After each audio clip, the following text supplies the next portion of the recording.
Hey, Counterpoints. Hey, what's up, y'all? Sorry for my kid contributing to the conversation, but I'm out doing dad stuff That's like okay. usual. Nice. Look at you having a Yeah. family. Ugh, Oh, disgusting. living the tradcon lifestyle. Love Oh it my so much. God. Look at this guy. Yeah, Jeez. so I really wanted to take a look at this, and I'm going to crack on it on my own content because I understand the perspective. I just fucking hate it. I hate it so much. It's kind of like it's like a rawly utilitarian like analysis where it's like, okay, well, I'm trying not to straw man, but it's kind of tough.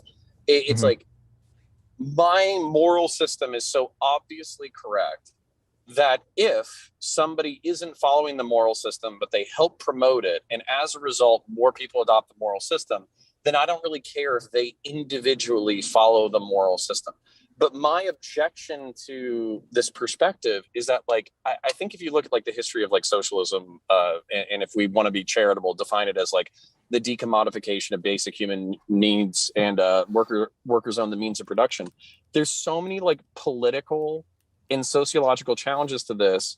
For instance, the things that they use as an excuse for why Hassan doesn't follow his own rules. And they're like, oh, well, he produces the content, so why does he have to pay his editors fairly? Or these people are mods, so if they volunteer their labor, then who cares? And like, I swear to God, I hear like a chief executive of an unethical company, like when they say this shit. Mhm. And then on top of that, like when you're talking about the political implementation, it's like, oh, well, he has no duty to try to implement it in his immediate sphere, and he has no duty to use his wealth. But we do want the government to use force to like force the entirety of society to follow this model. And it's like, if you can't do it yourself, what the fuck makes you think that the government is going to be capable of doing this model without like all of the negative externalities that we saw in the 20th century? And I don't think there's a good answer for that, which is why I'm hammering the fucking war drum on this issue Mhm. so hard. Yeah, no, I Yeah, I think mean, that's what? a great point. If these people and the richest people in our country, like Hassan, can't even follow their own principles, this is the perfect example of why socialism is always implemented at the end of a rifle. I mean, what's a better example of like exploitation by extracting surplus labor than just having mods sit in your chat for 10 hours a day and not paying them I anything know. while you Doomer, I know. make Doomer, Doomer, $200,000 a month? Doomer. I have like thousands of mods, okay? Let's be careful here, okay? Let's be careful. I'm not paying my 500 mods. Our wrenches are like a status symbol. They don't actually do anything. Okay. It doesn't. I was very uncomfortable during all this paying mods talk. I thought, what the I have $10,000 worth of mods. Okay, but then even if we were to forego the mods, or if you were to say like, hey, there's five guys that I'm going to pay because they run the community, right? And then you were even to move it down to the editor, like the fucking shallowness of saying I like, oh, completely disagree with this. I I but completely oh 100% I will disagree. Disagree fight with you in a what? second. I With will fight you in a the second. paying the mods thing. It's Well, like okay, fuck the mod. Okay, fuck the mods. morally, Okay, I think okay. hold on. If you have Wait a a minute. community like a church Mhm. where you have community members, like it would be offensive to pay church Wait. members to do certain things. No. I know. Well, you're conceptualizing this incorrectly. I think, Adam. Mhm. If you or I streamed, say we streamed every day for Right. 5 days a week for 8 hours, Mhm. and we had, I don't know, however many 10,000 people watch regularly Hassan, or however many Right. people it is. Okay, that's going to attract a way more spam bots than we get. That's going to attract way more trolls and people throwing racial epithets, and like, but there's going to be so many more problems to deal with. Right. And you're gonna have to have someone. They say, hey, I need a team of like this many people who are always watching me every day Right. that I'm streaming to monitor this stuff. Of Private course, you're gonna pay those people. private security is the difference. They're not Right. actually community members. They're private. They're like, Well, no, but even if they usually start off as community members. But I'm just saying, like, of course you're gonna have. Of course, you should pay those people mhm. because you require them to be there. Like, we hand out wrenches like as kind of like a joke. Like, the people don't really Yeah. like do anything. We're not like, oh, you with the wrench, hexadecimal. I'm requiring you to be in chat, every time we stream. No, I want you to nobody's make sure, required. no, there's we don't even talk to these people. I mean, there's a much more relevant difference that you're not advocating for a completely different economic system on moral grounds. Well, that's right. True too. Right. That's sort of the relevant thing. Right, but even as a capitalist, I would say it's unethical to have all these people doing free labor for you. Well, in perpetuity, agree. Yeah. In perpetuity, and when you have the ability to pay them, right? Yeah. Because this was the thing about the debate. I don't know how long y'all got into it. Just started. Oh, great. the good news is you'll be through it in 20 minutes, and then it's just going to repeat itself over and over again. This was like the moral confusion that seems so obvious to me was that so Ahrelevant was like, hey, he's making a shitload of money. He can afford to pay these people. So why doesn't he put his money where his mouth is when it comes to his own operation and when it comes to advocating for the ideals that he cares about? And Vaush was saying like, oh, well, you might be making a subsistence income. You individually Ahrelevant. You're making a subsistence income, but you say you care about all of these things, but how much of your time, energy, and money do you donate specifically to the things you advocate for online? We're talking heads. So as a result, our talking head status is enough for us to, be valued in our own ideological communities. Mm-hmm. But what bugged the piss out of me about this argument is that the moral difference is clear. If somebody is making a subsistence income and all they can afford is the ability to pay their bills and survive while advocating for ideals that they care about, I would see that as a worthy defense. But if you're making so much fucking money that you could afford to live in the richest area in the country, do whatever the fuck you wanted on an annual basis, and donate like 2 to 10% of your income to the goal that you supposedly care about, the foundation of your advocacy, still be a multimillionaire, then why the fuck is this such a high bar to jump? This is like, and this is what like really frustrates me. I know people don't like the hypocrisy argument. I feel like it's completely fucking valid because again, if you yourself can't do this, then why are you radicalizing a bunch of fucking teenagers to believe in an ideology that you yourself cannot live? It's a fucking problem. And they're like, oh, radicalizing teenagers is its own fucking service. No, it's not. Shut the fuck up. Like that is so ridiculous. Like I can't, dude. And there's one more point. Sorry for being so fucking triggered, but I wanted to talk about this for a minute. This is like one of the other things that's interesting about the argument is Vaush basically says like, well, a good thing is good and a bad thing is bad. So if somebody has the knowledge of like good and evil and they choose to do an evil action, but somebody thinks that evil action is good, is it not the same like ultimate outcome? And therefore we shouldn't have to care about intentionality. And the answer is obviously no. When somebody does something evil and they know that it's evil, we hold that person to a higher moral account than if somebody thinks that something is good and they don't know that it's evil and they do it out of ignorance or accident. And so the fact that was even a point that was like seriously considered, the only way that you can like philosophically justify that is in some kind of like hyper consequentialist utilitarian, completely divorced from individualism framework. And I don't think anybody operates within that framework except for Vaush. Well, he operates there when it suits him. So, the ultimate consequentialist. Hassan's stepsister. I don't know if you guys knew this. Hassan's stepsister watches our streams regularly.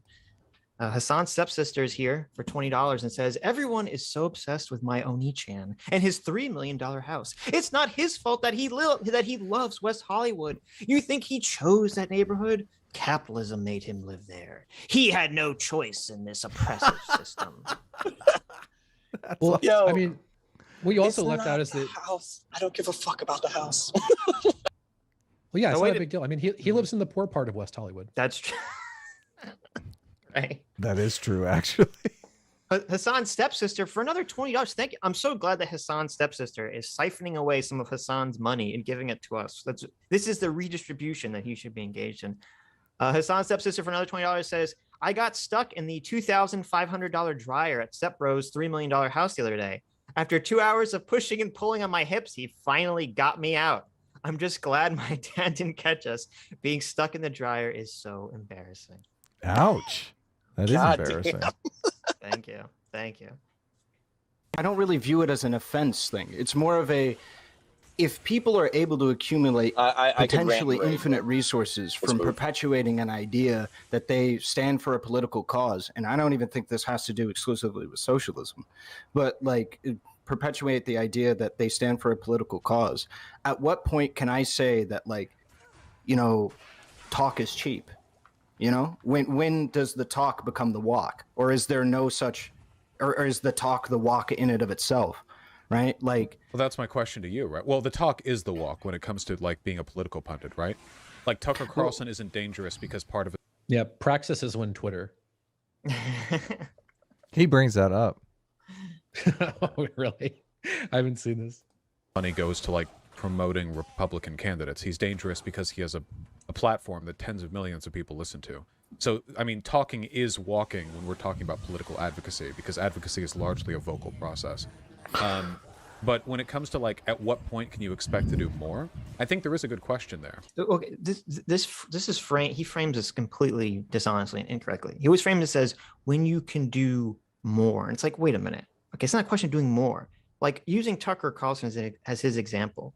If you're a public figure and a public pundit, everything you do is part of your persona. So if it turns out that Tucker Carlson, who I don't know, is complaining about Jeff Bezos and Amazon or whatever, and then you find out that as soon as he gets off of his show, he flies up to, you know, New York and wines and dines with all the elite liberals that he complains about, you know, every night, or he's Jeff Bezos's best friend, or, you know, he's smuggling a bunch of illegal immigrants across the border, he's going to destroy his entire public image. He's not going to have a show anymore because everyone's going to say, oh, this guy's a grifter. This guy's a liar. Yeah, zero credibility. Or better example, the anti-gay politicians that get caught like banging male escorts. Right, exactly. Yeah, that's the classic one.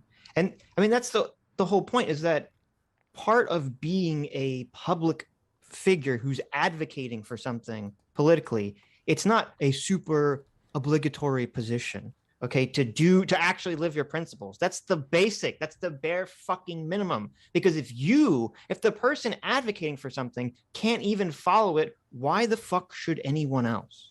It's also I would argue that actually living out the values is better advocacy than spouting that you do. Yes. Just showing people you doing it and being successful tells them, oh, this is how you become successful. What Hassan is doing is really hurting far more than Vaush is willing to admit here, because it basically says that living these values won't make you successful. That's why he's avoiding it. Yeah. Right. That's a good point. Talking about living these values, that'll make you successful. Actually doing it, probably going to lead you straight to failure. Well, and this is the thing. So if we're going to hear, because this is the rhetoric we get constantly from the space, it's like, hey, worker cooperatives are inherently more efficient than privately managed. We're losing you. Yeah, we're totally losing you. So. Okay, sorry about that. Can you hear me now, or I'll shut up for a minute? Yeah, it got better all of a sudden. But... Yeah. Did you go through a tunnel? You drive through a tunnel? No, I'm driving through Central Florida, so our infrastructure is about 30 years behind everybody else. So the point being is, like, if we're hearing how the cooperative model is so much more efficient and so much better, and workers are so much fucking happier, and this, that, the other, and like all that kind of stuff, then why the fuck is it not being implemented? And on top of that, wouldn't it be great for socialist pundits to create cooperative models that then beat the fuck out of everybody else?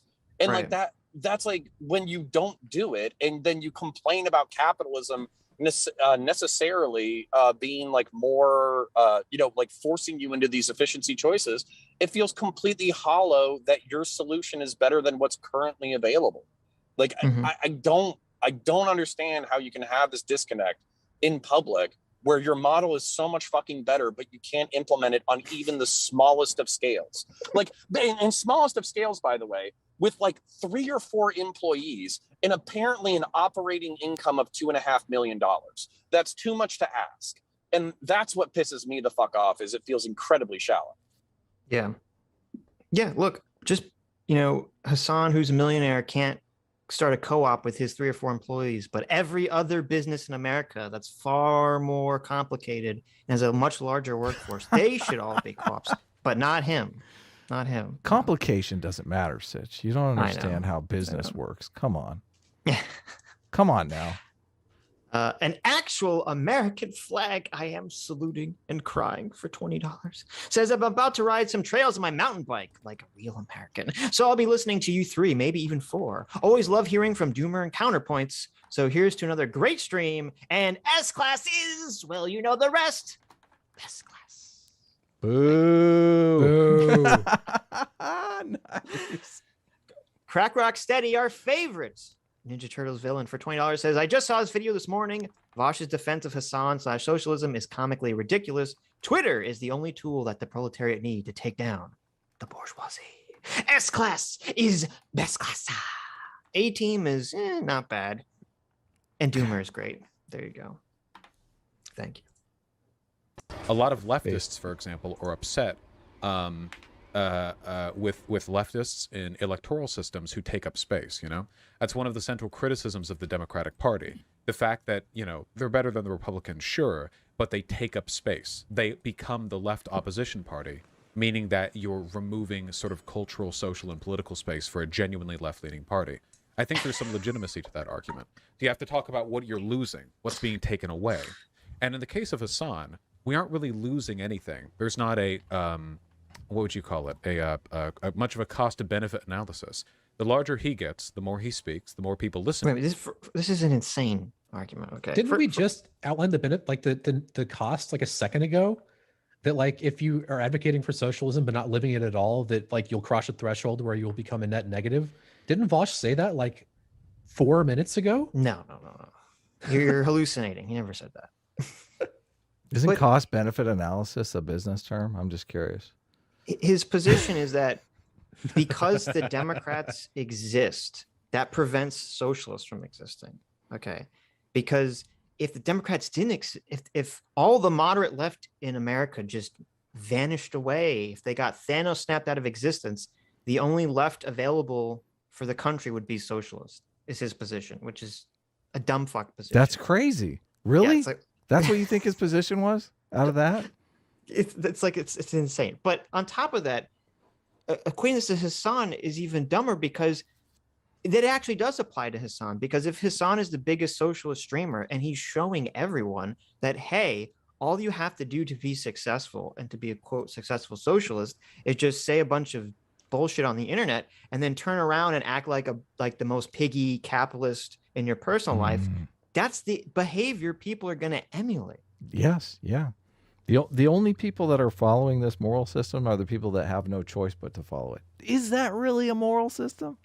Like if you're following it, like if the people who have the ability to actually follow the moral system don't, no. Right. Yeah. Well, and I'm sure Counterpoints knows this, like, since he has children, that if you tell your kid to like do X and then your kid sees you do the exact opposite of it, they're not going to listen to you. There's this thing that's been well studied in psychology, and they use like every single endorsement deal is based around this. We see successful people and we deconstruct how they behave.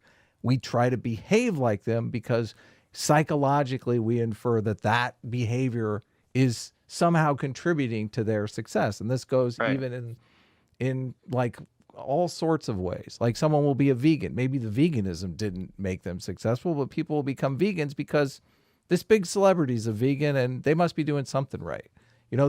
People will join churches or whatever because, all of these successful celebrities are Scientologists. I'm going to be a Scientologist. Something is working here, right?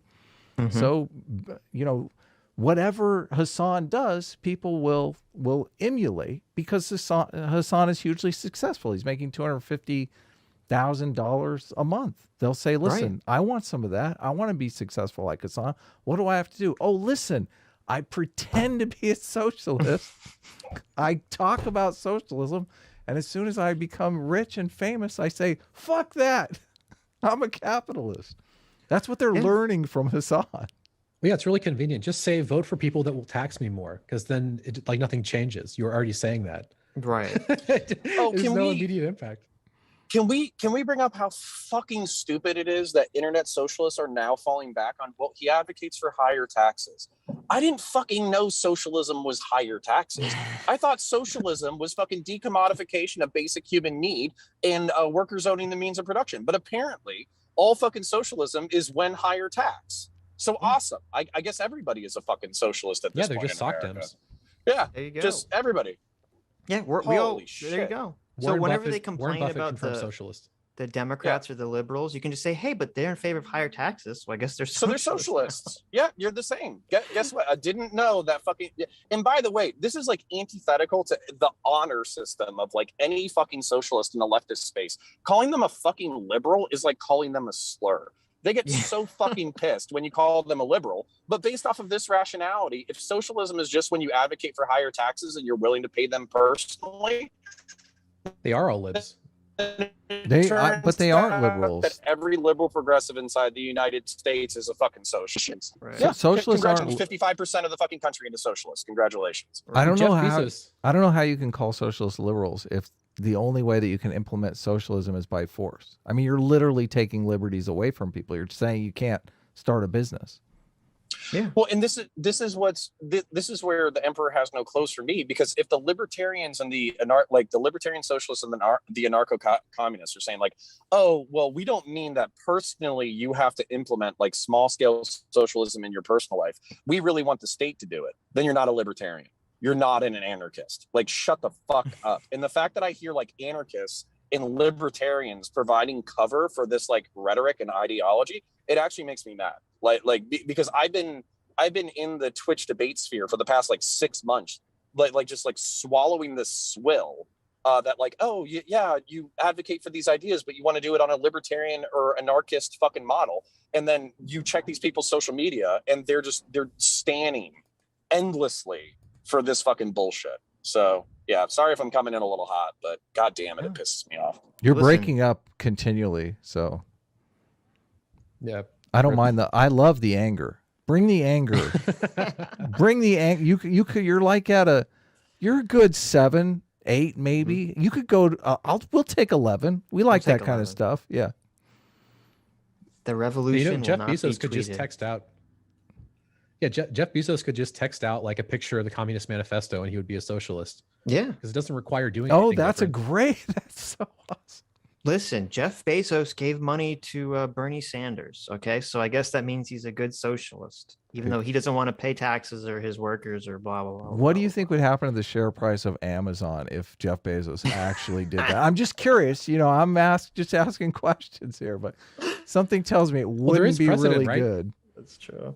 That's funny. Hasn't Elon Musk's shitposting actually hurt like the Tesla stock price in the past? Yes, it has. Yeah. I'm pretty sure it has. They're able to talk about UBI, which I think is a step in the right direction without damaging the share price. So, Oh my God.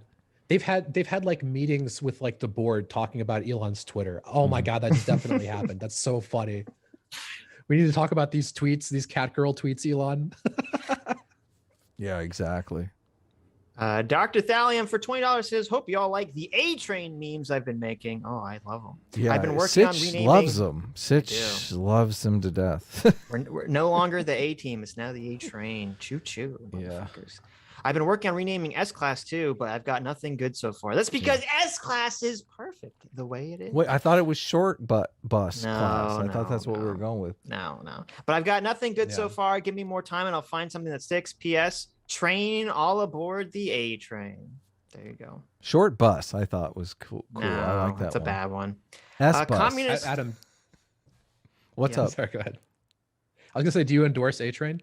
No. Of course not. Come on. I'm not endorsing that.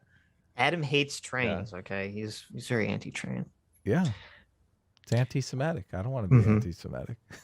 I thought it was because you're a trains phobe. Communist Bandito for 50 pounds. Thank you so much. As you guys have not addressed the most important issue right now, is Brandon A-Team or S-Class? God, I don't know the Brandon meme. I'm such a boomer. What is the Brandon meme? The Joe Biden, fuck Joe Biden meme. Yeah. What It is sounded, what the reporter said, it sounded like they were saying, Oh, okay. I do. let's go, I guess I do know. Brandon. Yeah. They tried to make fuck Joe Biden into let's go Brandon. What? Yes. Yes. Yeah. I support that. It's a funny meme. See, I think we both that is support hilarious. Yeah, I love Yeah. it. Yeah. Brandon is definitely a team. Let's be honest here. Let's be honest. Brandon didn't vote for Joe Biden. We know that for a fact. Yeah, anyone of intellect or moral conscience would be a team, obviously. Wow, look at this guy. Oh, Look at this guy. You gotta Doomer. You gotta dial it back just a tad, okay? You're I don't think we should have Doomer on anymore. I don't think Doomer should be allowed on the channel anymore. We do not kind of question disgusting. the morality of S-Class. Okay. Actually, I'm fine with that. Anyone that has such terrible Chappelle takes is probably on the A team. So Yeah. You're gonna catch some blow back at him. I know. I changed Doomer's title to Chappelle hater. I hope you guys. Yeah, like I saw that. I was going to comment on that earlier. I'm gonna change it in a second here to Chappelle video deleter. God damn. You should put a hater of black comedy. Okay, that's Look, Mama didn't raise no bitch. The video's not getting deleted. No way. Vaush's fans are gonna watch this video. We can't do that. We got to That's keep true. Doomer That's alive. true. Okay. That's true. Nice to see that the largest streamer who talks politics in the Western world is a socialist, even if I hate him and want to be larger than him. So Sure. right. So that's Wait, my what? perspective. Yeah, that's how socialists handle flattening hierarchies right there. Even if I hate him for professional jealousy and want to be bigger than him. Is that what he Did said? you He said, I notice that? hate him because I want to be bigger than him? Is that what he said? Yeah. Dude, Vaush, it's so transparent I here. know. There was some. No. The guy There who was some- despises hierarchy is like the biggest fucking social climber on I YouTube. know. What are we I doing know. here? Go ahead, Doomer. Yeah, there were some Twitch logs of Vaush from like 2 years ago Mhm. talking about how he had to be nice to Hassan because he was trying to get bigger than Hassan or something No. like that. Oh, no. I'm not even remotely surprised by that. Yeah, I can go back and find it. Oh, my God. How do you do this? I mean, how do you do this and tell people that you're against hierarchy? It's very easy. I just It's very don't easy. understand this. Okay. You say that you're a utilitarian consequentialist. So nothing matters as long as you're magically working towards that end goal that is righteous. Okay. I just think it's funny how all the small bread tubers, they're against hierarchy. And all the big bread tubers, well, hierarchy's not so bad, really. It's exactly like this is just so typical. This is just so typical. Everyone's like, oh, if I'm not wealthy, if I'm not powerful, we need to redistribute this wealth and power to me. And then the second they get it, they're like, well, I worked hard for this. I deserve it. If you think about it, a streamer shouldn't have to have a co-op because I do 90% of the work. Okay. Yeah, I mean, they had to ascend the lobster pyramid. You That's can't dismantle the lobster pyramid now that That's they're on top. That's not really. I did a tweet about this because I've thought about it, and I really feel like these bread tubers are just employees of the platform. They're basically making content for YouTube, and they don't really have any say in how YouTube runs its platform. They can be fired or banned for virtually anything. Vaush really isn't even advocating a co-op worker model in his own workplace. No. Because does Vaush or any of these streamers have any business without the platform? Aren't they really business partners with YouTube? And like YouTube is the boss in that arrangement, Sure. correct? Sure. Yeah, and they also have like managers and editors and like all this other stuff. Right. That's on their portion of creating content, though. Their support staff for Vaush making content for YouTube. We're doing the same thing. Yeah. I mean, I'm not saying like we're creating content for YouTube. YouTube makes 50% of the money off of that content and pays a bunch of other employees that are not co-op model workers or anything like that. It's just he's pulling so much to say that I run a business of 3 people when the most important part of that business is this giant platform that your entire audience is dependent upon, seems a little bit divorced from reality to me. Just a little bit. Just a little bit. Teensy. When I look at this stuff. Now, I do, by the way, I do think that Hassan should be doing more with this. I think that at his size, he could be doing unfathomable good with fundraising and stuff like that, you know? But it's about how you approach it. If your approach is like, socialist, hypocrite, big house, socialism is win no house, yada, yada, we're not really facilitating any positive changes within the movement. We're just looking for an excuse to attack a socialist we don't like. And Lord knows I see plenty of that in this discourse. But if you want to be affirmative, positive, reaffirming, you know, you're doing good, but you could do better. That's an attitude I like. I wish Vaush, and he never really dives into this. This is what's so sad about this conversation is, I mean, the guy who's talking to Vaush has a lot of points, but he never drills into what would be a decent strategy, because I feel like obviously constructing a path towards, you know, no business to starting a successful worker co-op would be a strategy that people could emulate. So it seems like that would be something positive that could be done. This whole jumping on a live stream and raising money for some charity, how does that even relate to socialism? It seems divorced from socialism. It doesn't. It doesn't. Yeah. Yeah. So, I mean, someone in the situation of Hassan, it seems like setting up a functioning worker co-op, if that's what he's advocating for, would be something. Well, but I mean, even part of the problem with this whole conversation is that Vaush and everyone, they keep like using these examples, like, why isn't Hassan, you know, creating a co-op and all this other stuff, which would be good. Mm-hmm. But even if Hassan was doing like the bare minimum, okay, that would be acceptable. If he was paying his workers and treating them as if they were like in a co-op, if he wasn't engaged in the most exploitive form of capitalism and buying, you know, mansions in West Hollywood, like even if he didn't go out and do all these extra steps, as long as he just did it himself, no one would really have like a huge fault at complaining against him. We argued over this when Vaush did a fundraiser for some Palestinian charity. Do you remember that? Yes. Vaush and I said what Vaush was definitely doing was strategically good, because he was buying the goodwill of the community for when he buys his $5 million home in Beverly Hills. He can say, "But look, I raised $250,000 for charity." Right? Obviously, right. Yeah. Obviously, Hassan doesn't have anything like that. Right. So, But even that would be dishonest. If Hassan did some charity stream once a year or something where he raised a bunch of money for some socialist cause, but then he went in his own personal life and still acted like the most exploitive capitalist ever, that doesn't, you know, doing the charity doesn't override the way he's living in his personal life at all. Now, it would be, as you said, it would be a good excuse for him to give to his fans that they would then throw up and they would cognitively, you know, dissonance themselves into saying it's justified all of a sudden. So it's a total cynical move. It's good.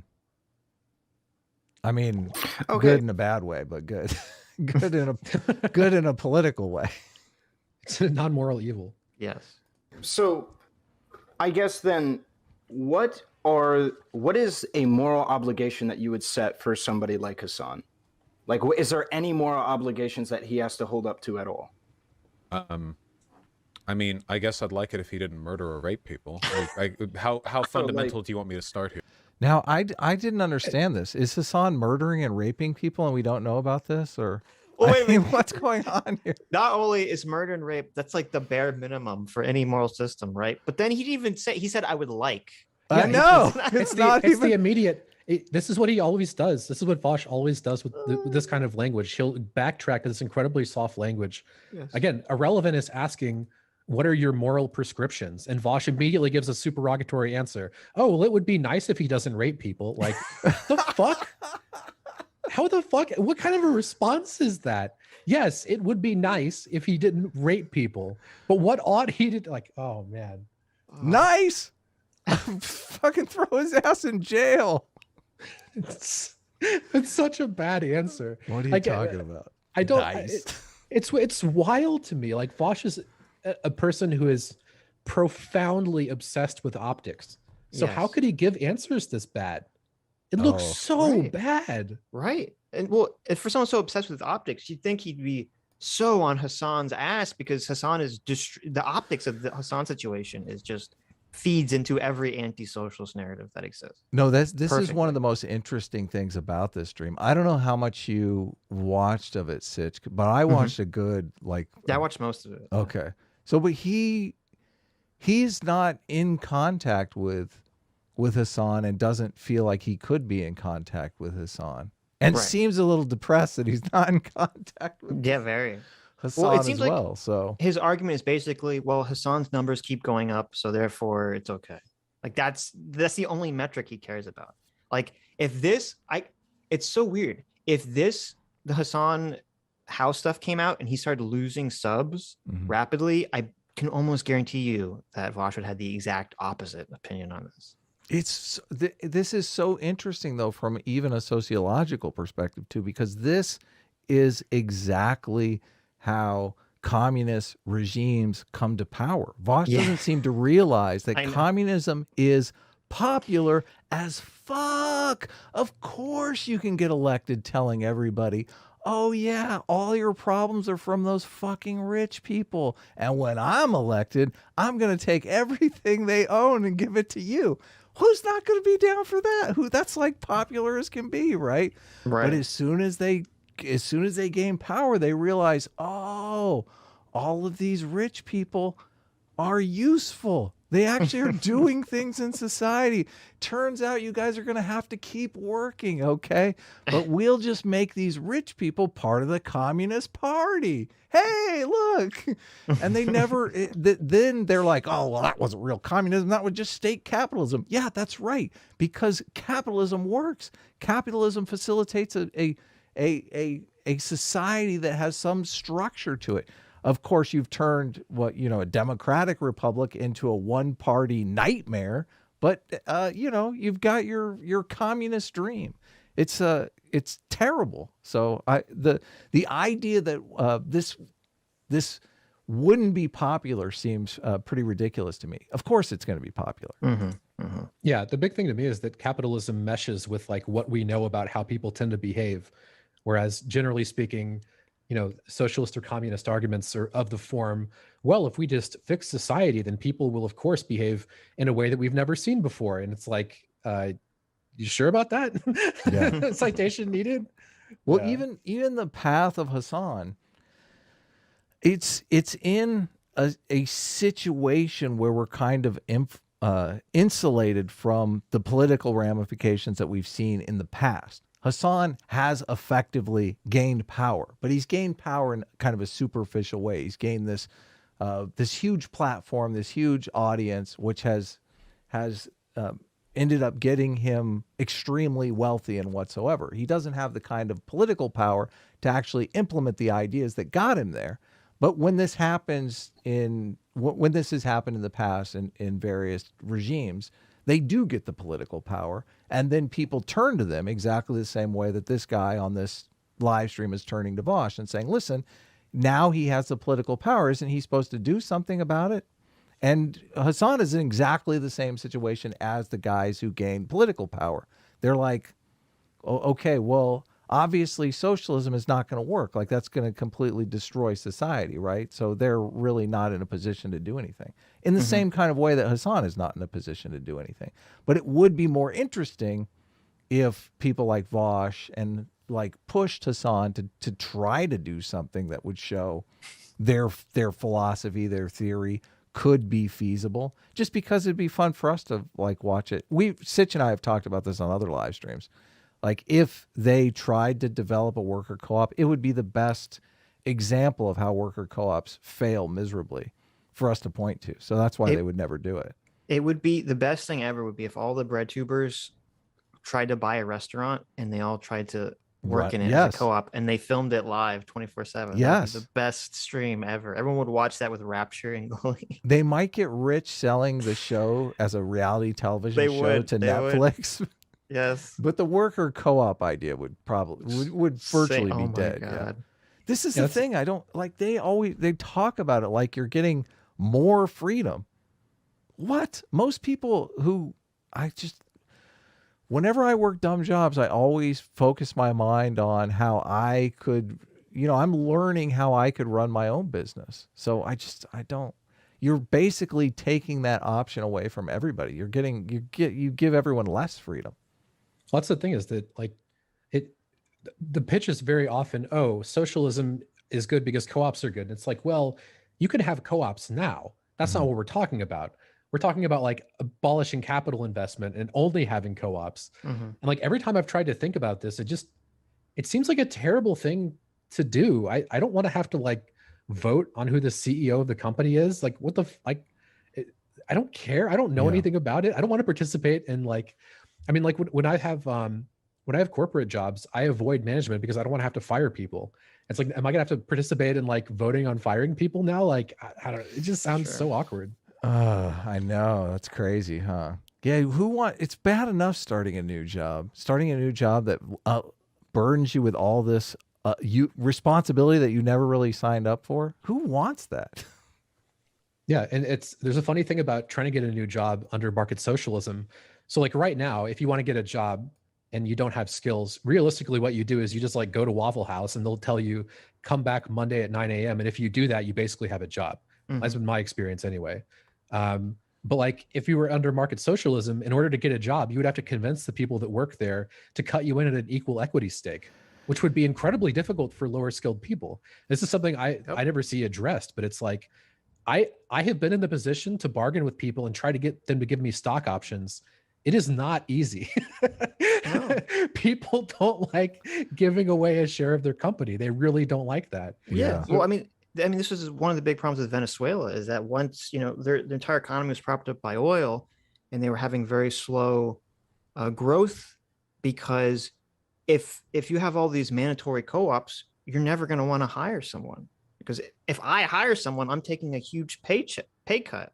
Yeah. Which that's not the experience you have under private capital. So these issues are never addressed, of course. Yeah, it's like you can imagine an engineering firm, and it's like, are they going to hire a janitor, or is everyone just going to pick up their own shit? Because like, yeah. So then it's like, exactly. How much time is going to be wasted by the engineers now cleaning everything just because they don't want to take like a 10% pay cut by hiring a janitor? Yeah. I can already see the inefficiency creeping in.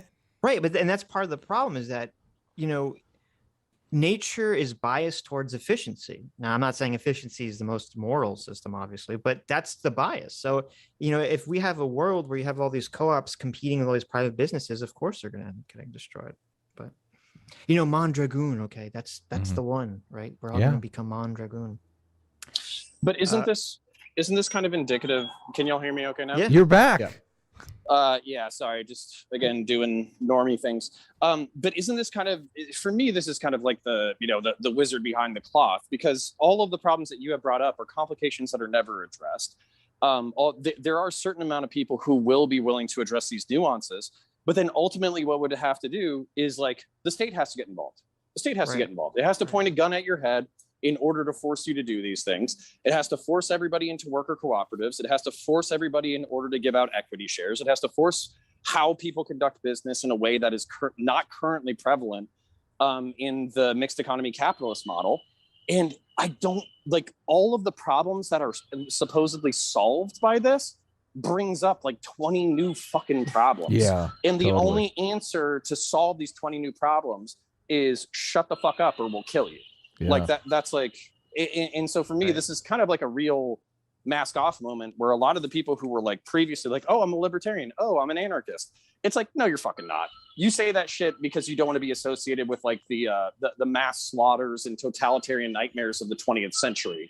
But realistically, if you look at what your policy implies, it does not imply libertarianism or anarchism. Get the fuck out of here. True. Well, anarchists always like, if you start drilling an anarchist on their beliefs, they always just like recreate the government. It's like citizen councils or militias or whatever. They just always have the same shit. It's just not. It's called something else. It's just more local. Yeah. Christopher Myers for $30. Thanks so much, Chris. Says, I loved your appearance on Metzger, guys. He had a chat with Michael Malice, and Hassan's house came up And Malice made a bizarre defense, like, quote, if I'm being mugged, I'll still call the police, even if I'm against the police. I thought Malice was kind of being like devil's advocate intentionally in that situation. I didn't listen to it, but I thought he said that, but I don't remember. we had a great time on Kurt Metzger's podcast, so you guys Yeah, should check it great. out. That was great. Oh my God, we have another of Hassan's family members in the audience today. Hassan's own mother. Oh, the nugget maker herself says, my Habibi loves his new home, but I think the floors might be too hot. I keep finding lots of his socks between the couch cushions and under his bed. His feet must be really sweaty because those socks are stink. Because those socks stink and are really stiff. There you go. Thank you, Hassan's mom, Yikes. for the update. Yes. Yikes. Disgusting.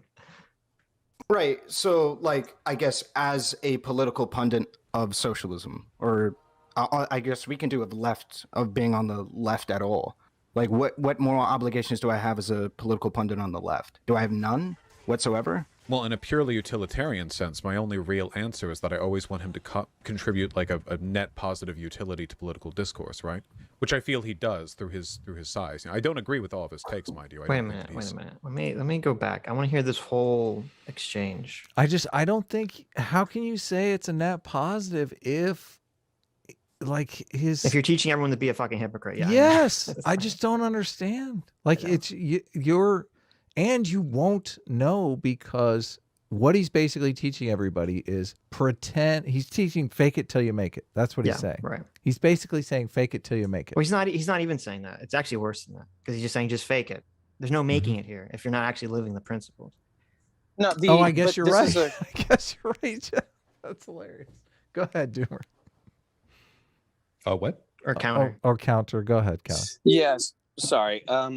What I was saying though is that like this is all a political calculus. So like the consequentialist argument. Sorry, there's dinosaur noises in the background. That's part of what we were doing. But the consequentialist argument is that right now Vaush is, or not, excuse me, not Vaush. Hassan is radicalizing tens of thousands of young people, and as such, he serves his political purpose, even if he ultimately is not like doing a more pragmatic implementation of socialism.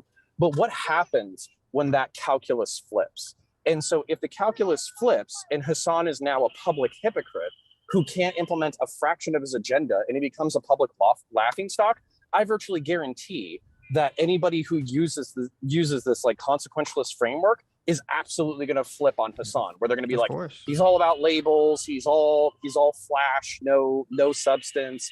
He gives us a bad name. He's optically terrible. He's turned off thousands of people to socialism through his public hypocrisy. And the only thing that's keeping those two that conversation from happening is the bottom hasn't fallen out yet. So that's part of the reason why I'm not backing off on these points, is because I feel like they're fucking salient and they do indicate a weakness in this whatever online Twitch and Twitter socialist universe. Mm-hmm. Yeah, no, it's Vaush is advocating for performative wokeness, basically. But I want to hear this. This whole exchange just seems so strange to me. How fundamental do you want me to start here? Right. So, like, I guess at all. What is a moral obligation that you would set for somebody like Hassan? Like, is there any moral obligations that he has to hold up to at all? I mean, I guess I'd like it if he didn't murder or rape people. How fundamental do you want me to start here? Right. So, like, I guess as a political pundit of socialism, or I guess we can do of being on the left at all. Like, what moral obligations do I have as a political pundit on the left? Do I have none whatsoever? Well, in a purely utilitarian sense, my only real answer is that I always want him to contribute like a net positive utility to political discourse, right? Which I feel he does through his size. You know, I don't agree with all of his takes, mind you. I don't think that he's always educated on the stuff that he speaks about. But as a net, you know, if we were to choose sort of the archetypical frat boy politics news pundit, you know, I would certainly rather him be Hassan than some, you know, edgy centrist or even like a progressive liberal like Philip DeFranco. Right. And So, but even under his idiotic framework, how is Hassan being a hypocrite doesn't contribute to a net positive effect for his political discourse? It hurts it.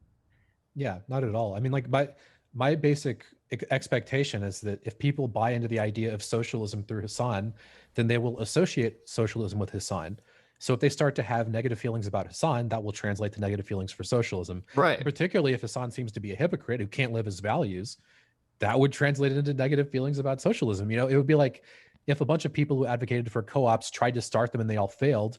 Well, that would be evidence that co-ops are maybe not a good idea, right? Right. Or even under Vaush's earlier example, he said, oh, the Democrats existing, it takes away from the socialists. Well, if Hassan exists and he's sucking up the majority of the socialist streamer money, then that means that those are people that are not donating to other streamers or other socialist causes that would actually enact a possible change in the world. Great point. This is something that actually Destiny brought up. He was like, one thing Hassan doesn't do that's just inexcusable is that he doesn't offer his platform to smaller socialist streamers basically ever. He doesn't debate. He doesn't go on panels. He doesn't like have guests on almost ever. Mm-hmm. This would be a very easy way. You could just take some, 40 viewer Andy who seems well-meaning and, their heart's in the right place and they're advocating for socialism and just talk to them on stream. You would get them like 1,000 followers and like jumpstart their channel. The cost is approaching zero and he doesn't do that. I mean, that's one mechanism of, advancing your cause. Well, listen, there's almost no cost. What he does is he takes people's content and he plays it without crediting them. And then, that helps them too, right? Yeah. Yeah, he didn't even put Xy's channel name on screen. He didn't even shout it out. It's so gross. There is a question here about what people are paying for. I know that Vaush often hides behind this is entertainment. You guys are paying for entertainment. It's a comedy show. Well, I'm very sensitive about that, but are we? I mean, that's the thing about this is why I don't necessarily like the advocacy route, because what the fuck? I don't want to take your money if you think we're advocating for something here. I just what That's why I said even if it's not, to me, it's not even a question of advocacy. It's just living your principles. That's all it is. There is one point on our advocacy that I think about from time to time, and I've heard other people say that part of the problem is we're getting in this situation where everyone's terrified to speak out against wokeness. And, there's sociological terms for it. I think they call it preference falsification or something like that, where everyone in a room basically is saying, oh, yeah, this woke stuff is great. And nobody believes it because everybody's just terrified to say something. So the fact that Sitch and I speak up once a week. Look at this juicy rationalization. Maybe am I not? I mean, I think you're a little bit wrong, Adam. Is some it? of us believe it. Hold on. Oh, obviously the Chappelle video guy. Look, he believes this woke stuff. He's totally in favor of it. The comparison. The comparison to us would be like, Sitch, I'm still talking here. Okay. Continue your rationalization. Before, because you kind of called me out. Is it a rationalization? I do feel like sometimes I speak up when I feel like, I probably shouldn't say that. I should probably just keep my mouth shut. Maybe. Look, you could be right. Yeah. I don't feel that pressure personally. I know that many people You're anonymous. Do. Everyone knows my fucking name. Everyone knows. I understand. That's my point. That's my point. I don't want to pat myself on the back. Yes. Because I don't feel that pressure, even though I understand that there are thousands, if not millions of people in the country that do feel that pressure. Yes. I know lots of them. I know plenty of them that say, listen, I would never. So do I. I could never say any of this at work. Right. I don't feel comfortable giving myself praise that feels very undeserved in this situation. And I would say, to me, the example would be if it turned out that during the week I wrote for Tucker Carlson and you wrote for Rachel Maddow. Okay. Oh my God. These two guys that talk about being anti-tribal, anti-partisan are actually totally engaging in this horrible system of clickbait partisan outrage. Right. Then I would say, okay, we're being total hypocrites. So, well, this is the thing. And this is why I bring it up, because it is fascinating, because what is happening with Hassan is more like a celebrity endorsement. It's more like him saying, listen, I'm a celebrity and I'm saying I'm a socialist, but I'm not going to advocate for any of the socialist causes or any. It's kind of the same as, what was that term? He advocates when there's no cost to him. Yes, exactly. Right. Right. It's all hollow. Yeah. What was Listen. the term for like the rich people have they can pay to like have these beliefs even if they don't follow them? Oh, I don't know. We were Celebrity talking about this endorsement? last week. Luxury beliefs? Yeah, was that it? I don't know. Something Yeah. like that. Is that champagne socialism? No, luxury No, I beliefs. think luxury of beliefs sounds great. But I was going to say, Do listen you here, know we the all term know, luxury beliefs? Have you? Because that's like a Well, specific term. I mean, it makes a lot of sense that you Lu- have the luxury of principles when you can afford to have them. No, if you have no, a no. family to feed. Luxury beliefs means something completely different. Luxury beliefs means Interesting. beliefs that wealthy, successful people have that they pay absolutely no cost for having because they don't live by them at all whatsoever. But other people who live by those beliefs because they see a successful person and think, oh, well, if that person's successful, I'll just live by these beliefs and I'll be successful. And it totally destroys their lives. So Yeah. Jordan Peterson did a podcast on this with a guy recently who has a whole thesis about this. So continue. Counter. Oh, I was just going to say, we all know artists are the immune system and the canaries of the coal mine of Yes, society. that so, is true. So like it's not just a comedy show, okay? We're the immune system of society, the canaries in the coal mine, the vanguards against the darkness that's about to subsume and destroy Western civilization. So, There's a lot of you True. got to admit though, counterpoints. You got to admit there are a lot of comedians who are rich, famous, and shutting the fuck up. Like I don't see Seinfeld out there doing what Chappelle is doing. I don't see him putting his millions on the line to do that. I see see Jimmy Dore out. What about the late night hosts? Yeah, they're all sucking the Kool-Aid. I'm being mildly facetious, but no, I do think this is important, or else I wouldn't be doing it myself. And the thing about it, but you're not a comedian, so you're not like the immune system. Yeah, I'm just an alternative. Oh yeah, I'm not an artist. Fuck you, Adam. No, I'm only playing, obviously. Totally. So I'm an alternative media pundit, but the reason why I do what I do isn't because I'm expecting to take a Hassan fan and turn them into a Jordan Peterson, liberal perennialist trad con or something. What I am expecting to do, though, is present them with beliefs that they haven't heard before in a sensible and articulate way that might make them moderate their beliefs a little bit. And so, yeah, you're right. I am pulling in the opposite direction of Hassan, and where Vaush sees radicalizing tens of thousands of young people with no game plan as a positive, I see it as an absolute toxic harm that has to be combated. Oh no! Hey, is it me? Did I lose you all? No, okay. I can hear you. Okay. So. Is Sitch still on the line? Sitch is muted. Oh, okay. So Let's go to the video. What's going on, buddy? I'm just let's wondering. the S class. Oh, you're back. Counter, we lost you for a second. I'm gonna ask you to leave just because you keep cutting in and out. So. Bad. Is that cool? Yeah, I'll be back on a better connection. Yeah, that's cool. Take care, man. Yeah, I'll be back on a better connection. I'm so glad that Counterpoints is back after he was so ruthlessly bullied off stream by Adam when I went to the bathroom. Oh, I'm so glad goodness. he came back. Thank goodness. It's not his fault. Can you guys hear me okay? Of course, it's your fault. We all know you had a shit connection. No.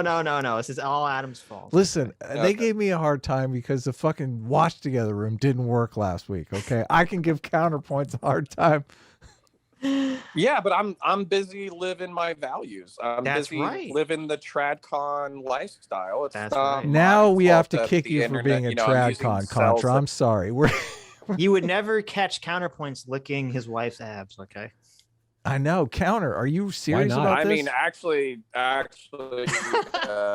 probably, I'm okay with licking the strong woman's abs. Okay. What a degenerate. We've been in major beef with TradCons lately, Counter. I'm not sure. Are you? Well, are you team TradCon? By TradCon? I mean normie. I mean, get married, have kids, don't cheat on your wife, pay your bills, pay your taxes. That's Do TradCon. you read Avola? That's the question that we have for you. Not yet, but it's been recommended, right? So, oh my God! There you go. Oh, no. All right, that's the comedy portion of the show, guys. We're gonna get back to the. Ha ha Yeah. ha. Well, before we get back into the serious stuff, apparently he's like a rabid anti-theist, like aggressively anti-religion. Really? And that's kind of one of my personal theories. Yeah, that's kind of one of my personal theories is when somebody is like rabidly anti-religion, they tend to fill the religious structure with something else. Oh Yes, yeah, And totally. I'm kind of not surprised. A lot of the zealotry that we see, particularly in like young socialists, if you ask them like hey, are you religious at all, they're like, no, fuck religion, and then they put the exact same psychology and mental energy into socialism. Fuck religion. Can I share this pamphlet about socialism with you? Okay, get off my porch, kid. J-Mac, our own surrogate father, who we had on last Tuesday. Yes, the Tuesday stream. You should check it out. It was a Yes. lot of fun. A lot of people said J-Mac sounds like Joe Rogan, which is true. I didn't think about that until afterwards, but yeah. J-Mac for $100. Thank you so much. So thank you so much, Daddy. Says, I'll have to check this one out later. Today's my daughter's birthday party. I'm sure it'll be full of laughter and tears. The Imperium of Man shall fall. See, look at J-Mac also engaging in positive father role modelship by not skipping out on his daughter's birthday to watch our stream. Hey, Hell listen, yeah. he sounds like a worshiper of chaos, so I don't know if we can get along. That's true. J-Mac, when we did the Tuesday stream, told us a hilarious story about how his kid is in a charter school. And, we're hearing all these stories about the kids coming home and with all these woke talking points and talking about 17 or 72 different genders, all this stuff. Right. Based. J-Mac's kid came home and told them that Biden stole the election from Trump. Really? And Jay lost his fucking shit. Yeah, and the record, his son is 8. So Yes. So it ain't all just woke politics in the old school system going around these days. So I thought it was hilarious. J-Mac shared the story with us. You should check out the Tuesday stream. It was a lot of fun. So yeah. Akilan Naryanan Swami for $20. Thanks so much, Akilan. Says Vaush sounds like a sleazy defense lawyer rationalizing anything just to justify his position. He's the guy other bread tubers sick on non-bread tubers to justify their arguments. It sounds like I'm listening to a televangelist. True. That's a perfect analogy. Vaush is the defense attorney for breadtube. Oh, he is. Yeah, totally. I like it.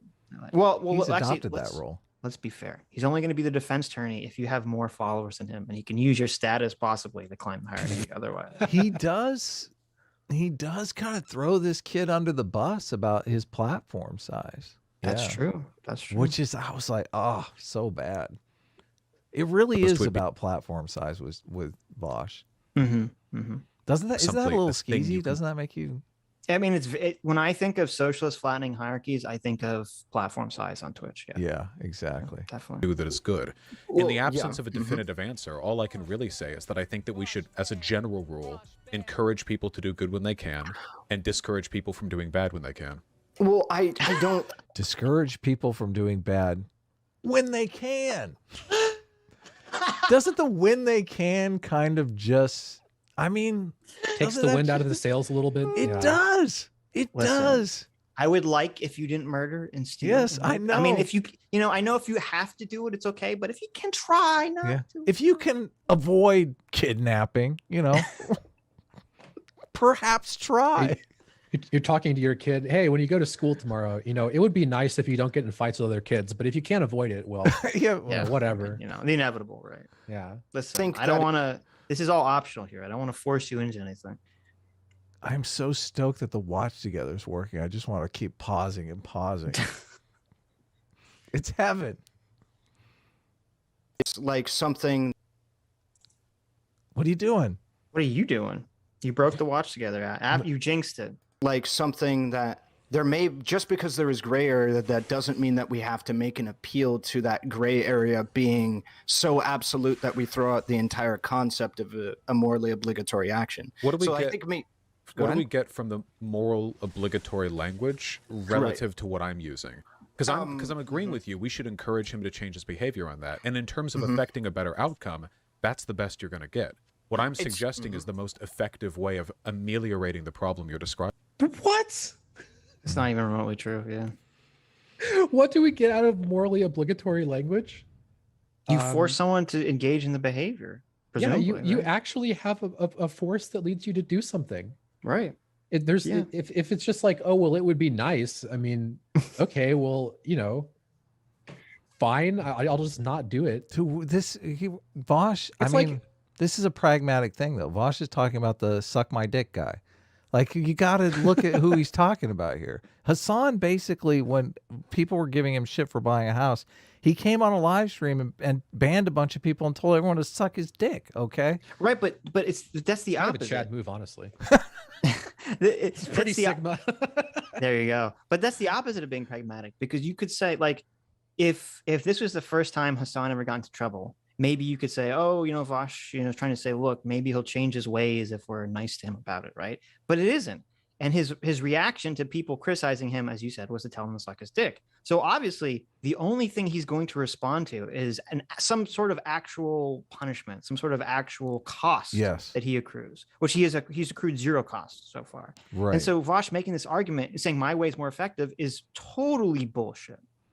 Well, what cost could Vaush inflict on Hassan? I don't think he could. I disagree. I think if Vaush and all the bread tubers were like, Hassan is a bad advocate for socialism, and if he doesn't live his principles, he's just a grifter, I think he would lose. I think, there's a lot of crossover in these communities, and I do think Hassan would lose a lot of subs. You just made an interesting argument here, because listen, Vaush really does want to get to the top of the food chain here. And this is a perfect opportunity for him to do it. He could supplant, he could shame Hassan. He could moral high ground him. Vaush could donate 10% of his income to like these things, and then start calling out Hassan for being a hypocrite. And to probably take a huge chunk of his audience at the same time. Yeah. I mean, let's be real. Vaush is a lot more entertaining than Hassan is. Hell yeah. What are you talking about? Hassan is a brain dead. Sorry. Go ahead, Sid. No, yeah. Hassan is not only the moron, but I don't know. Like, I tried to watch his podcast with H3H3, and it was so, oh my, I just want to die. Not only was it so incredibly boring, but it was insulting, because they were talking about how much money they make. Yes. And they were boring about it too. And I'm like, who's watching this garbage? Yes. But nothing insightful. Yeah. Right. But no, I think if Vaush was bigger, if he was larger, if he actually was within a ballpark's reach of Hassan, I think he would 100% do exactly what you said. He would totally try to high road him and steal everyone from him. But I think he just thinks he's way too far away to even attempt that for now. This is one of the 48 Laws of Power. Did you ever read that book? I haven't read it yet, no. Vaush is not using his power effectively because the distance helps him. He's a very small target, and Hassan is a very big target. I see. Interesting. Interesting. He could totally turn it around. Yeah, Vaush is making a critical error here. Maybe not. This talk is a critical wait a error. minute. He's thinking ahead, though. Because I'm telling you, he wants to be Hassan. He doesn't want to get the same flack. So you think the only reason he's not able to do this move is because it would put him on top and in a position where he pretty much had to live values he's not going to live. Yeah. He had to actually live his values. He doesn't want to do that. So just have the class solidarity and go ahead. There's a clip of him. I don't have it, but there's a clip where Vaush was defending Hassan for exactly this thing. And then he goes, and by the way, guys, I'm going to buy some nice stuff too. Okay. Yes. It's like, say that, yeah. So this is interesting because you do have people like, obviously the guy who's talking to Vaush here, and Lance of the Serfs is like, he tries to run his channel like a workers co-op, which is ridiculous, but still he's at least trying, right? But they're too far away to do this move. And Vaush is like much closer and thinking, I'm just going to abandon all of my socialists. I'm going to piss away all my socialist cred once I get there anyway, just like Hassan did. So he's unable to do this move. Fascinating. Well, and if we got a second, it doesn't, I don't know if you guys were talking about basically like a clout power play. But you do have to look at like orders of magnitude. I think daily viewers like Hassan can. I mean, I checked it on him like last week or whatever when all this shit was dropping, and he had like 38,000 viewers. Whoa! Holy shit! Yeah, I think Vaush bounces between like 5 and 15 depending on content. Really? So yeah, so you're talking about like a order of magnitude double or triple. Not all of them are going to be hyper politically motivated. Some of them are just going to like Hassan because they like Hassan. And then also it's aesthetically like, you know, doing like a full, you know, but both barrels broadside attack on somebody that you're peers with, or somebody that you have a lot of crossover between communities. Yeah, you might drag a lot of people like militantly your way, but you're also going to lose the opportunity to make better inroads in the community. Right. So yeah. I think this is, it is politically intelligent to be a little bit more safe, you know, tactful.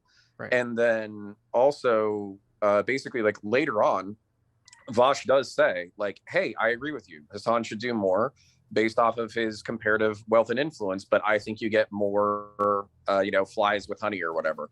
And so like, on some level, I think that kind of admits that he agrees.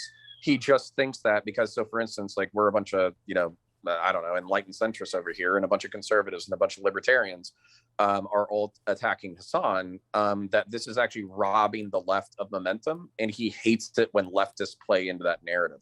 That's actually his repeated attack of Ahrelevant, is you're playing into a conservative talking point.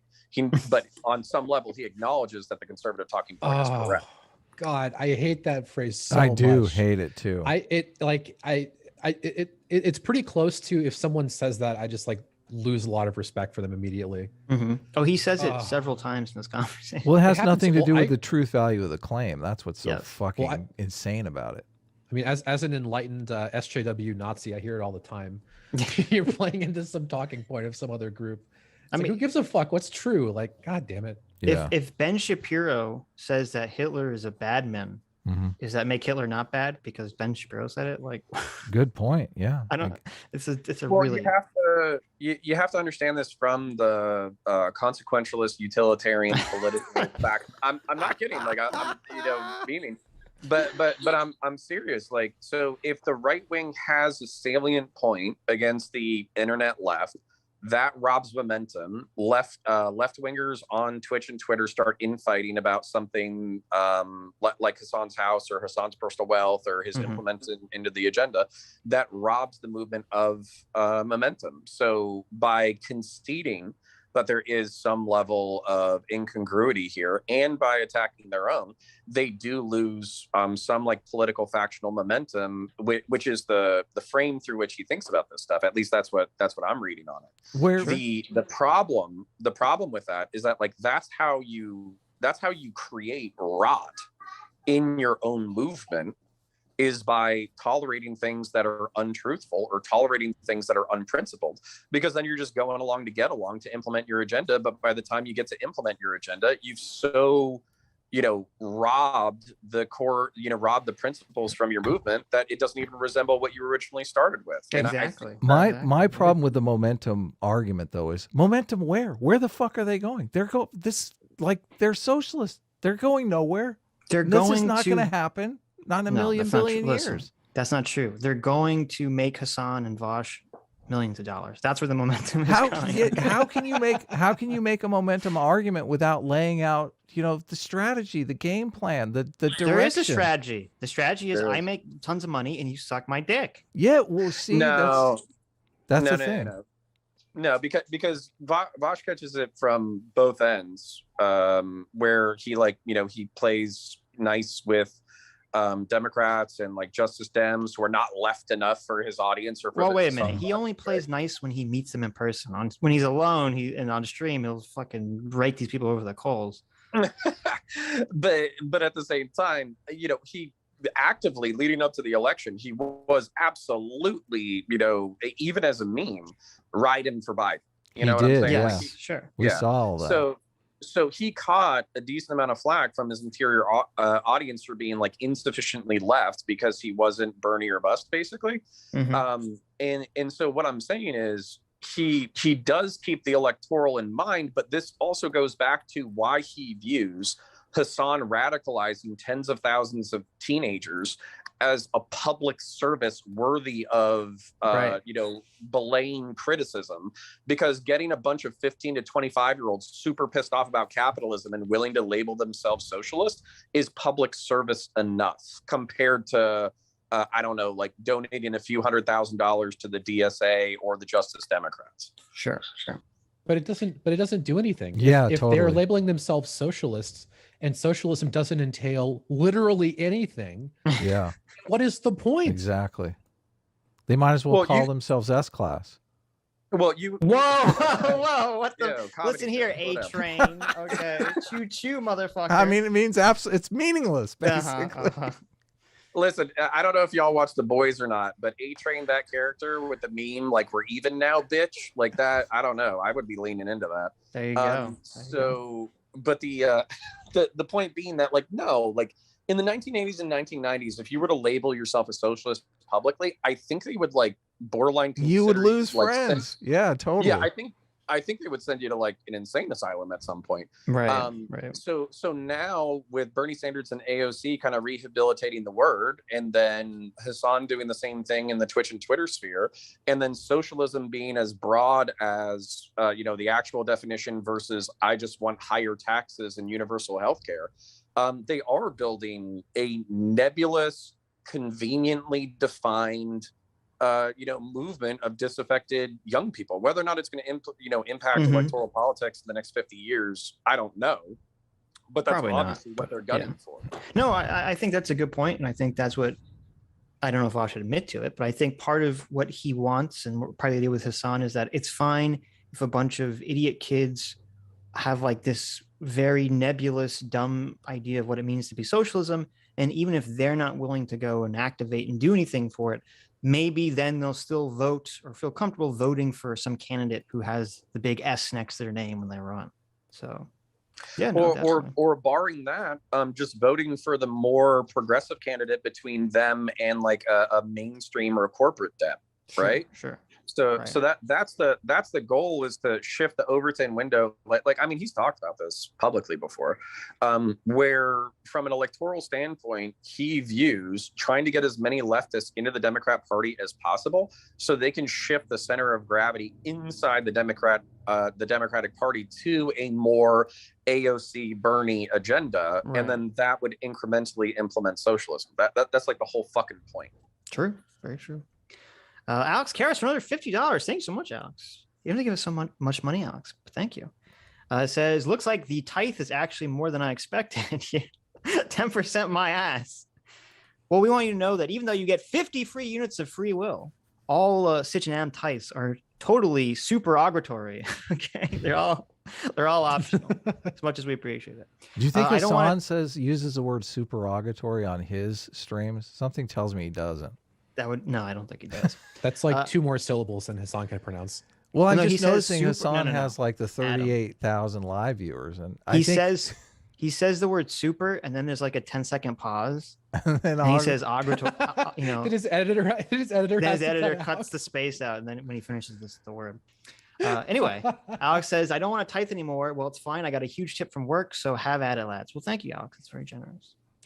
And stacking damage for $20 says socialism is the ultimate LARP till it becomes real philosophy. That is true. It'll always work tomorrow, somewhere down the line. I won't do it. The next guy will. Then someone in power actually does it, and it all falls down. Yeah. Yeah. No, I think that's very true. That's very true. I would disagree. I would think, in effect, that what you have is the reason why I use morally obligatory is because I can condemn somebody for not participating in an action that I consider to be morally obligatory. That's really the difference. Saying that, like, oh, well, you're doing what you need to do, which is just, say whatever we consider to be, propagating socialism to a, thumbs up degree, right?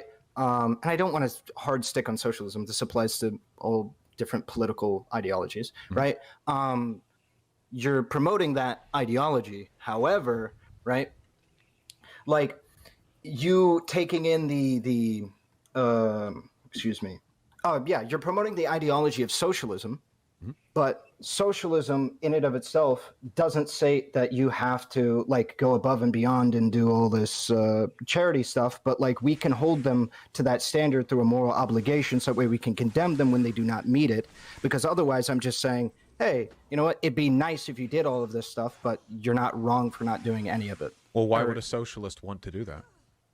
Well, because moral condemnation is something that should be taken seriously. Generally speaking, it is. But all the people engaging in this behavior, the people attacking Hassan for this, that, and the other, you know, they're not socialists. Overwhelmingly, it's conservatives and liberals doing this, which suggests to me that the attitude you're advocating for here is not actually in the best interest of our movement. It sounds like it's in the best of interest of our movement because you're encouraging things like consistency, good optics, self-checking, but in reality, it just seems like a thinly veiled effort at attacking people that you don't like on the left. You say it's not about hypocrisy, but do we have these conversations about non-socialists? I mean, there are tons of wealthy celebrities out there who have pet social projects that they don't donate millions and millions of dollars to. And at most, that's a passing fixation. It's something we say, oh, maybe they could do that then. But with Hassan, this is a critical moral failing that has to be the subject of months of discourse. You see? Yeah, so allow me. Isn't that a failing of your own movement?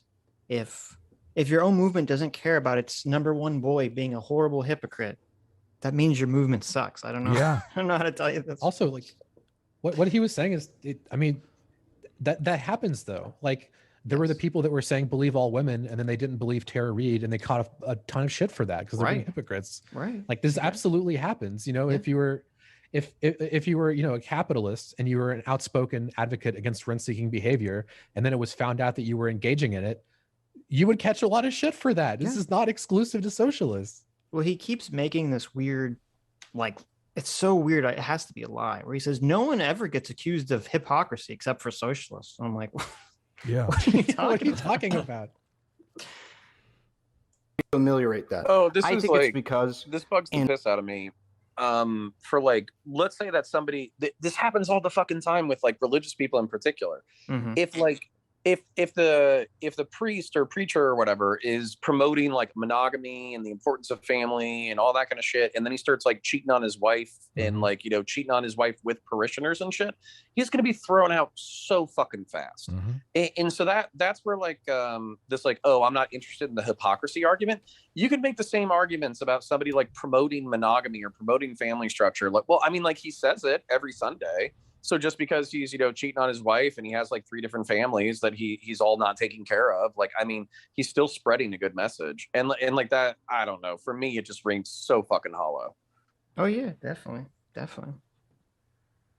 a lot of instances, unironically, there's a lot of people who I would actually point to as models for going above and beyond that exist outside of, you know, this specifically, I guess, Hassan. I really don't want to attack him specifically, but like even you, I would agree, go above and beyond in certain areas where I don't believe that this moral condemnation would apply to you. Your consistent fundraising, at least your outspoken desire to participate in direct action, and what I wouldn't. Right. Yeah. So I wouldn't apply this criticism to you. However, I think we can hold other people to a higher standard. And this discourse has been spawned off of, like, you know, again, Hassan.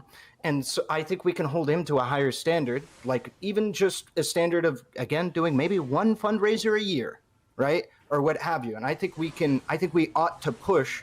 Dude, can we just reflect on the fact that, like, Ahrelevant is asking for the easiest, most basic bitch shit in the entire world, and Vaush is arguing about it.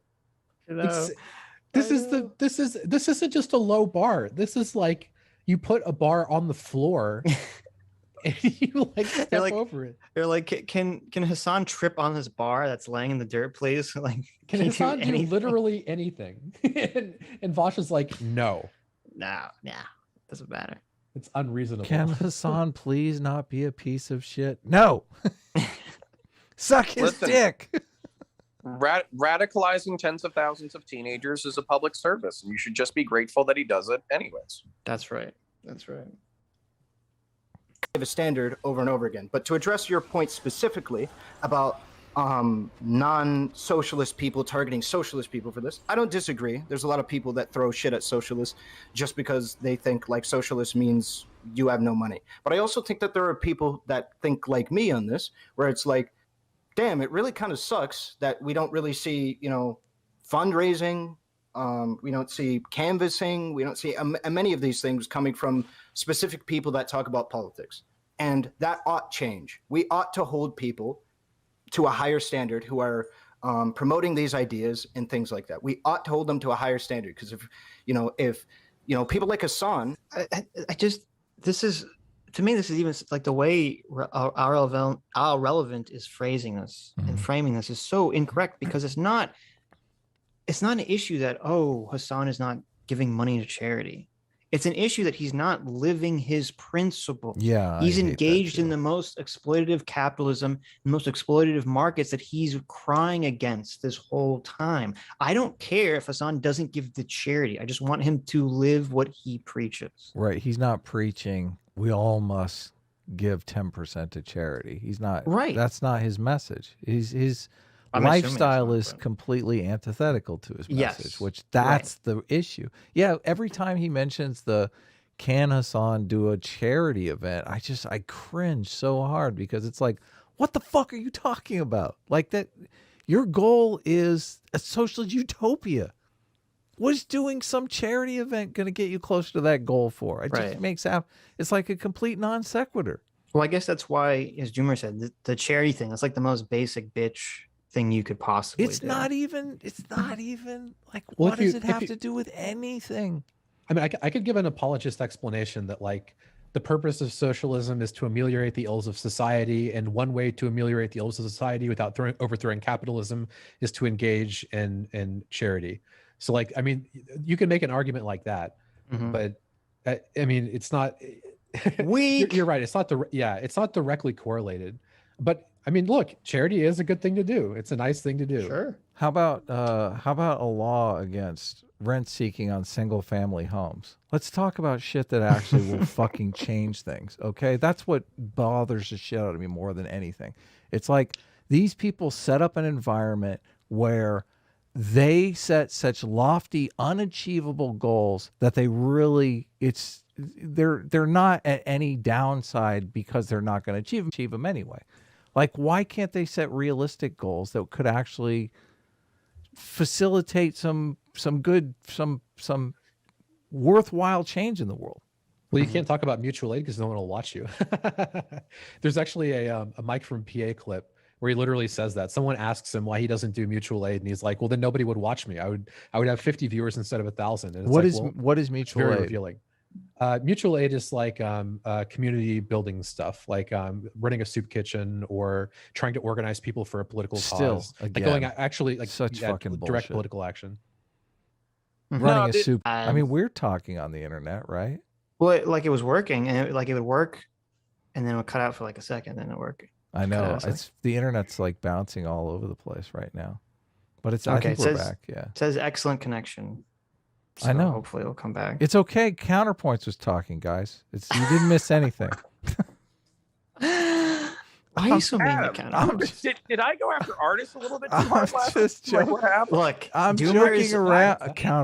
I hope you know I'm joking. I'm starting to S-class, baby.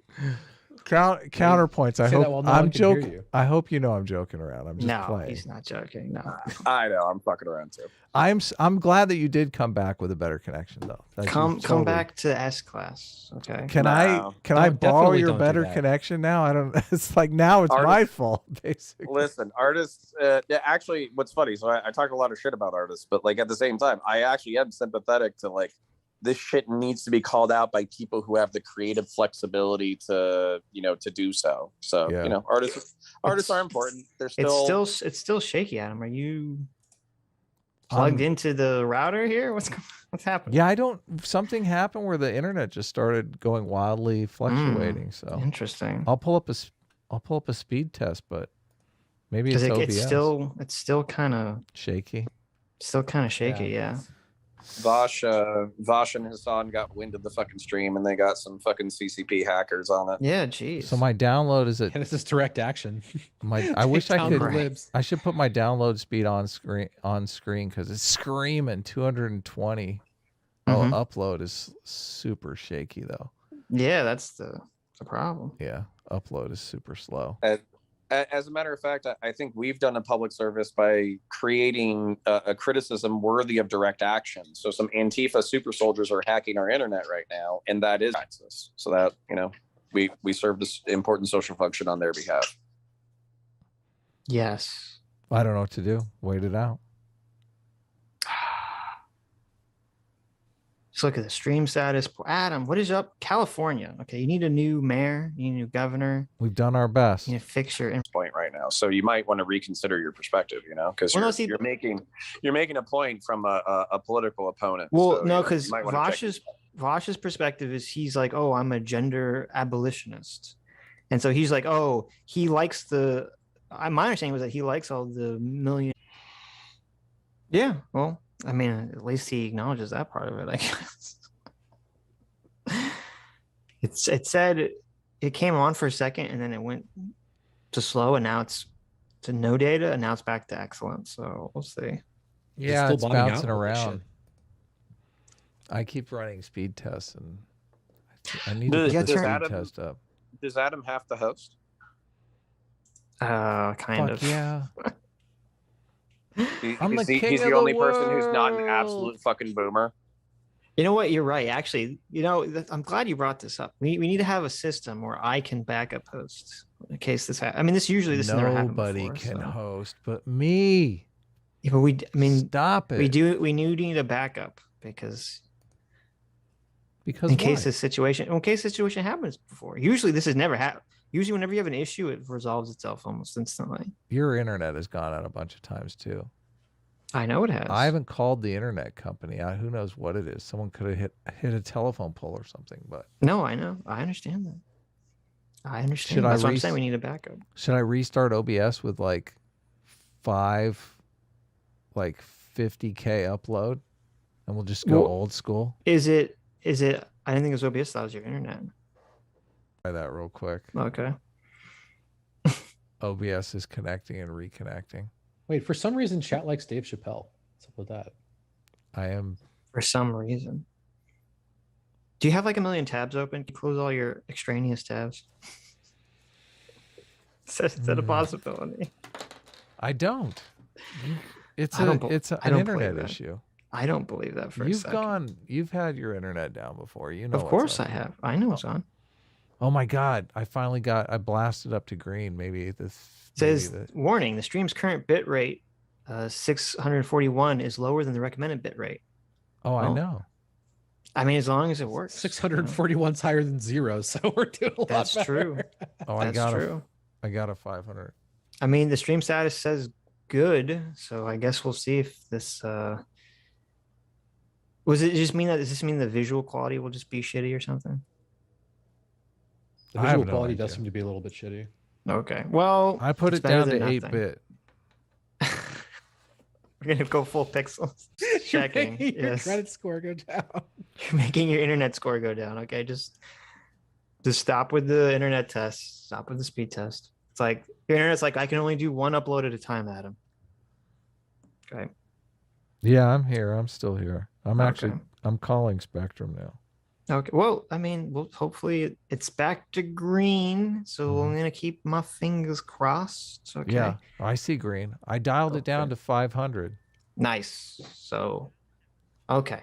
Maybe you shouldn't call them because then they'll like turn it on and off or something. They'll That's fuck it up. hilarious. I Can you dialed please the restart your Spectrum- router? I dialed the Spectrum number that's in my phone, and it says Mhm. you cannot call that number from your area. Like, You can't call from the line that you're using. Yeah. yeah. Okay. Well, look, it seems to be stable now. So I'm gonna do one more speed test and no. Stop see it. if we Stop can it. Stop see what it looks like. Stop it. Okay. Oh. Fedekajix for $20 says Hassan's mobs probably conceptualize their mod status as activism.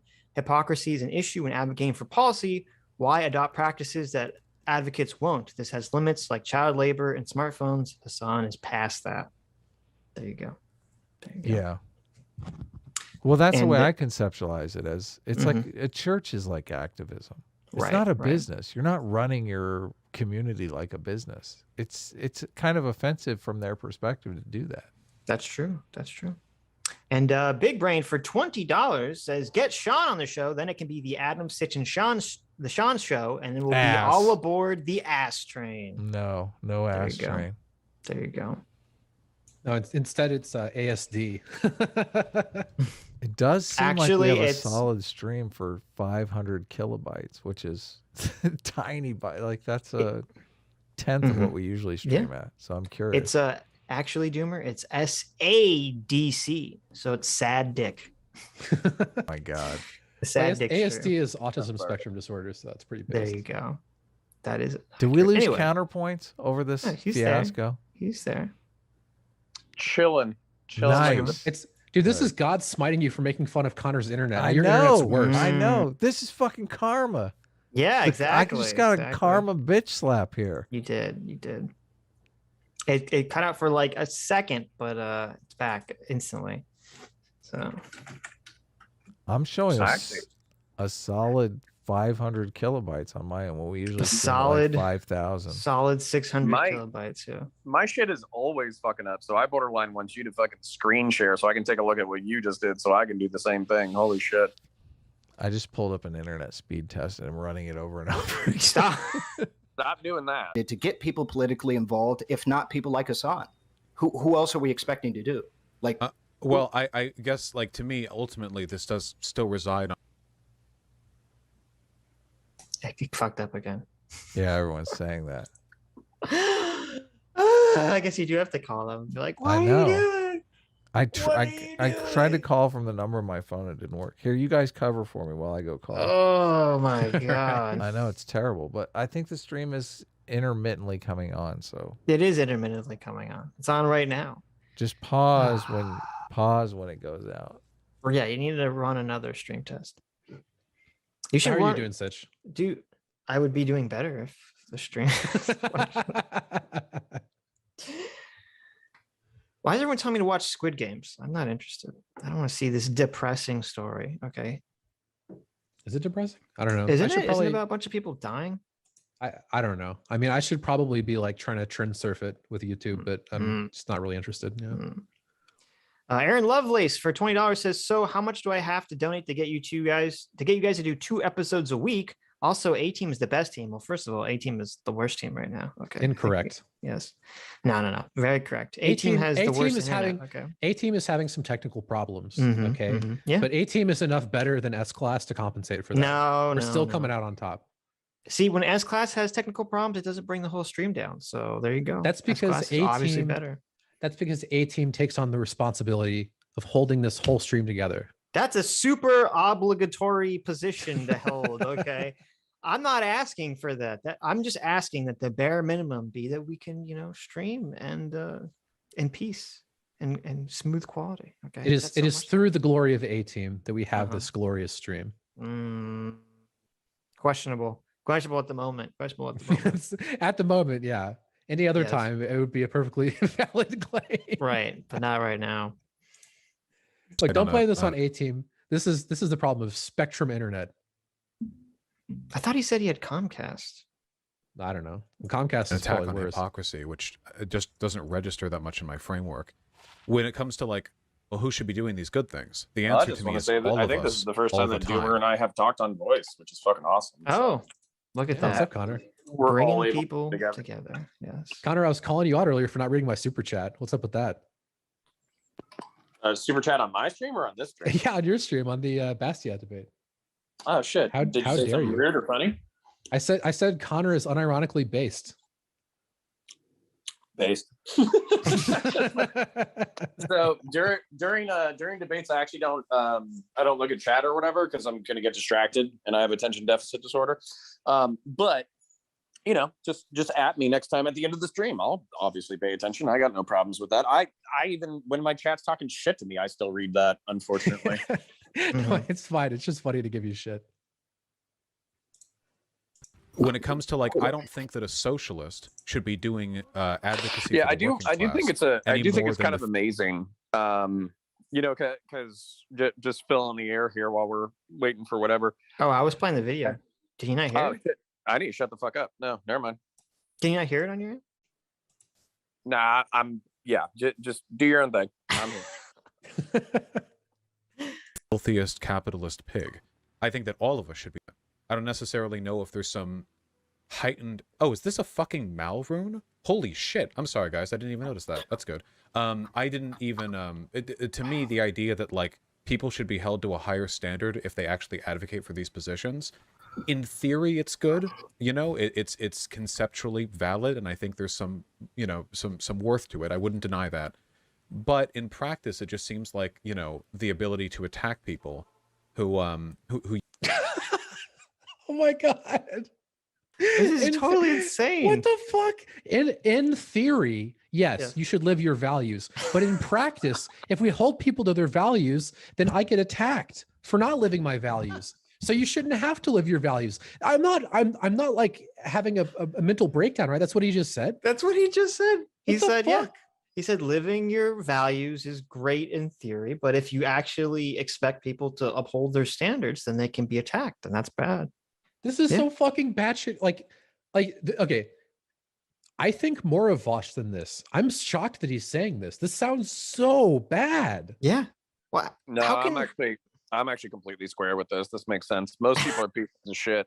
So no, I'm with Vaush. If you expect things out of people, then they're not going to want to actually live those values. So then they'll drop the convenient label that you've given them in order to grow your social movement. He's totally correct. Yeah, definitely. how does his audience listen to that? Are they just so tribal? They're so on the Vaush train that when he says this dumbest shit ever, that they're just on board with this? Like, No. It's worse. It's worse. They completely accept it at like face value. They think it's correct, where it's like, oh yeah, if we hold people to social standards, they're not willing to label themselves a member of our tribe, and we need to grow our tribe as large as possible. That way, we become politically normalized and have more social power. Yeah, but if your tribe is all about not holding anyone to standards, yeah, they'll be real easy to grow, but it won't actually accomplish anything once it grows. Here's the black pill from someone named Doomer.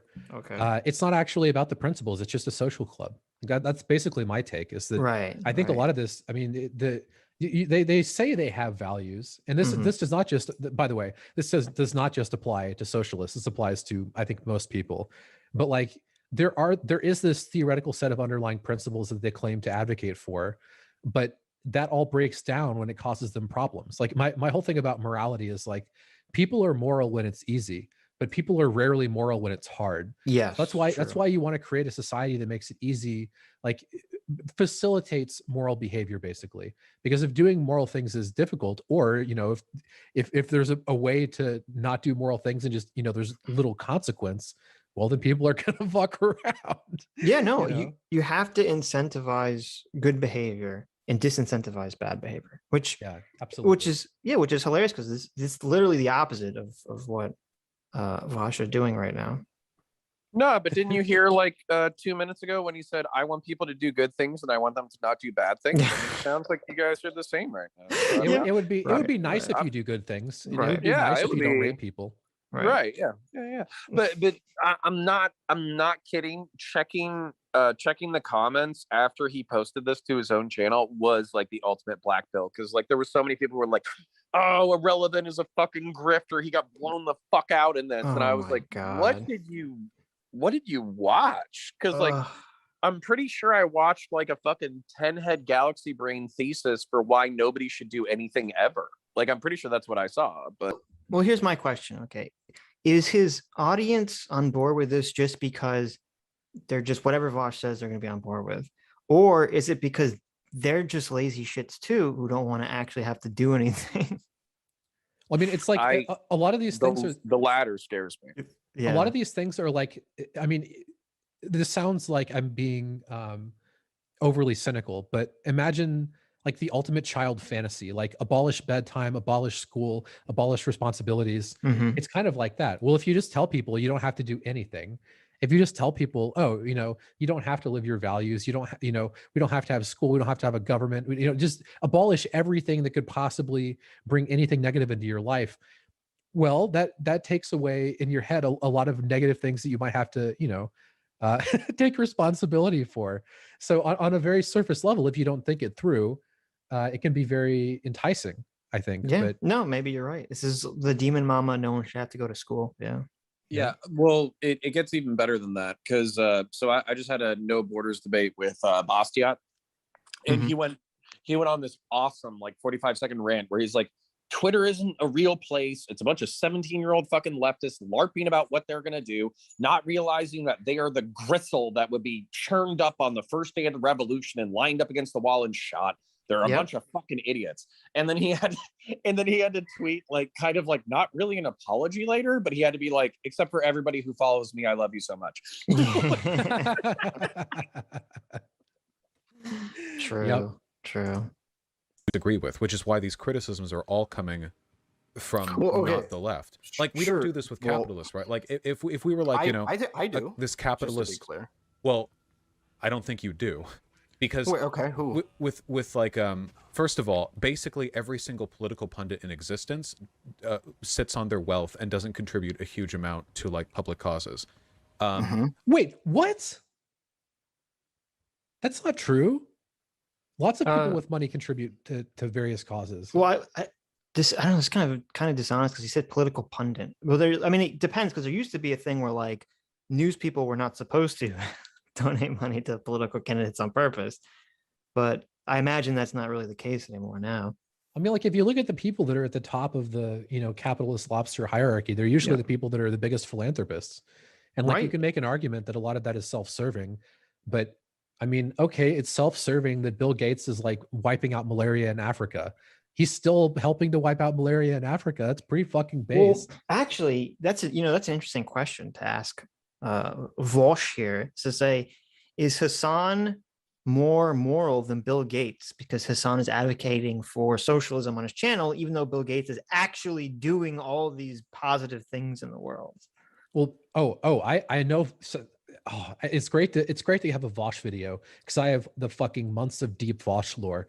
So Vaush hates Bill Gates. Vaush hates the idea that billionaires go out here and do these things. Yes. He accused him of like charitizing or something. He had some word, and he basically he doesn't like the idea of rich people participating in charity because he thinks that all of these things should be done by the government, basically. And it's like it's kind of dystopian that we would have to rely on billionaires to do this, but that's absurd. We don't have to rely on them to do it.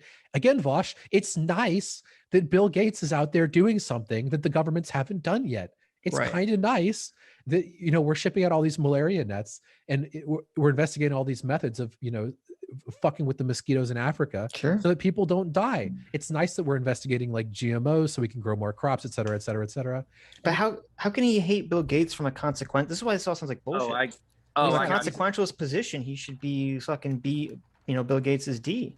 He's not. I mean, he's just not. He's only a consequentialist when it suits him. Right. No. How very consequentialist of him. You guys are missing it completely. So the only reason why Bill Gates is able to buy malaria nets is because he necessarily stole it from the dinner tables of his employees. Oh, so since he basically was stealing the golden tooth caps out of the dental program that he scrapped for his employees, that's the only reason why he can buy malaria nets to make him look better. So and since out of his absurd income, only 10% or 20% of his income goes to malaria nets or cancer research or nuclear fusion power plants or thorium reactors. Since it's only 10%, then it's just a virtue signal. It has actually nothing to do with whether or not Bill Gates is a real philanthropist. I see. That's well, true, in Hassan's case, it's 0%. Hassan could do zero, and that's fine. Also, I'm pretty sure Warren Buffett is like on track to donate like all of his income, I think. So is Bill Gates. Yeah. Like that. I mean, that's fucking base, dude. Got to give it up to those guys. Yeah, I want to go back to what you said earlier, which was that people only act morally when it's easy, and they generally don't act morally when it's hard. And that's part of what's so disgusting about what Hassan's doing, because we view it as like, Well, if you're rich, you're in this position where it would be significantly easier for you to live these principles than anyone else, and you're still not willing to do it, then what chance is there for feel an obligation to do this shit. Like when I was making a lot of money, I donated a lot of it. There, you know, like when like a fucking tsunami hit a place, I would always throw a grand at the Red Cross or whatever. Like, I don't know. I feel an obligation to like not be a dick and help people out. It's just such an odd thing that you could be in this position of preaching for like you know, this moral high ground virtuous thing and then just not do anything with it. When just like you said, it's trivially easy. Hassan could donate half his income and still be absurdly rich. Sure. So But listen, guys, listen. Have you ever considered that like he shouldn't have to because the government should do it through the barrel of a gun? Did you ever think about that? It's a lot cleaner that way. Yeah, because actually, you know, is a man not entitled to the sweat of his brow? That's it's right. actually incredibly socialist that a man should keep, you know, what he earned through the sweat of his brow. You know, and we should just impose all these things through governmental fiat and the barrel of a gun. So just don't worry about it. I don't understand. How does this work out? How does this work out morally? If Vaush's position is that, oh, you know, we should just try to get people to do the nice thing, you know, the right thing nicely. We shouldn't force them to do it. Why is the government then acting on force? Why do they get to have all the power of the whip here? That's what I was going to say. Why is it that like it seems like a new normative system where things are only good if the government does them? Like the government has to be the distributor of these things. This is actually what fucking pisses me off about this shit. So because it's the government, it's extrapolate. It's kind of like the butcher, right? You don't see what the butcher does. You don't see him like shooting the fucking pig in the face with like a little staple gun or whatever. So because the butcher does it, it's not that big of a deal. So when the government comes in with like a pistol and they say like, hey, listen, this is now a cooperative. If you try to run this as a privately owned business, we'll jail you or we'll fucking kill you. Also, like all this like food surplus, everything that we have, we're going to go ahead and redistribute it for the common good. And if you try to resist that, we're going to fucking kill you. Because they've externalized the use of force in order to create communitarian good onto the government.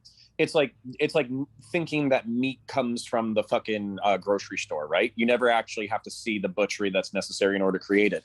And I think this is actually the uncomfortability with people, with asking human beings who advocate for the system to do a little bit of the heavy lifting themselves. They're like, well, fuck that. Why would I do that? I would just hire the butcher to chop up the cow and chop up the pig. And that I think that's why instinctively I hate these fucking people so goddamn much, is because when it comes time to do the heavy lifting, you know for fucking sure it's not going to be them who are kicking in doors or fucking pointing guns at people or enforcing laws or running businesses or being the fucking people like like clearing sewer lines and climbing like electric wires. It's not going to be them. They're going to be in the fucking apartments doing the same shit they ever did, fucking creating YouTube videos and fucking jerking off, which is why I fucking loathe these people. No, look, why would you need to do any of that? Everyone could just be the town poet. Right. Yeah. Well, like, you know, you had the breatharians, we'll have the poetarians. Okay. They'll get all the energy they need just from these soft words of socialism. No, but I seriously, I ask these questions to some like ANCOMs and LibSocs or whatever. And I'm like, well, how do you handle jobs that you don't want to do? How do you handle like, you know, plumbers and electricians and shit? And they're like, oh, we'll take turns. And I'm like, I don't want a plumber by the way, who just learned how to do his job last week on a voluntary basis. By the way, Connor, so like the grand poobah of the fucking anarchist is Noam Chomsky, and Noam Chomsky acknowledges there's a problem with what he calls dreary work, like things that people don't want to do. And if you read what he has to say about it, he basically concedes that you can't actually have like the anarchist utopia isn't even possible because you will have to compel people to do dreary work. Like it has to happen somehow because people aren't just going to do it. Do you know? Do you know how we handle that in the capitalist system? Robots. We pay them fuckloads of money. That's how we handle it. And then while they do dreary work 40 to 50 hours a week, when they get off of work, they get to go on fancy fucking vacations and buy their wife a fucking nice ring and all that kind of shit. That's how we handle it in the capitalist system.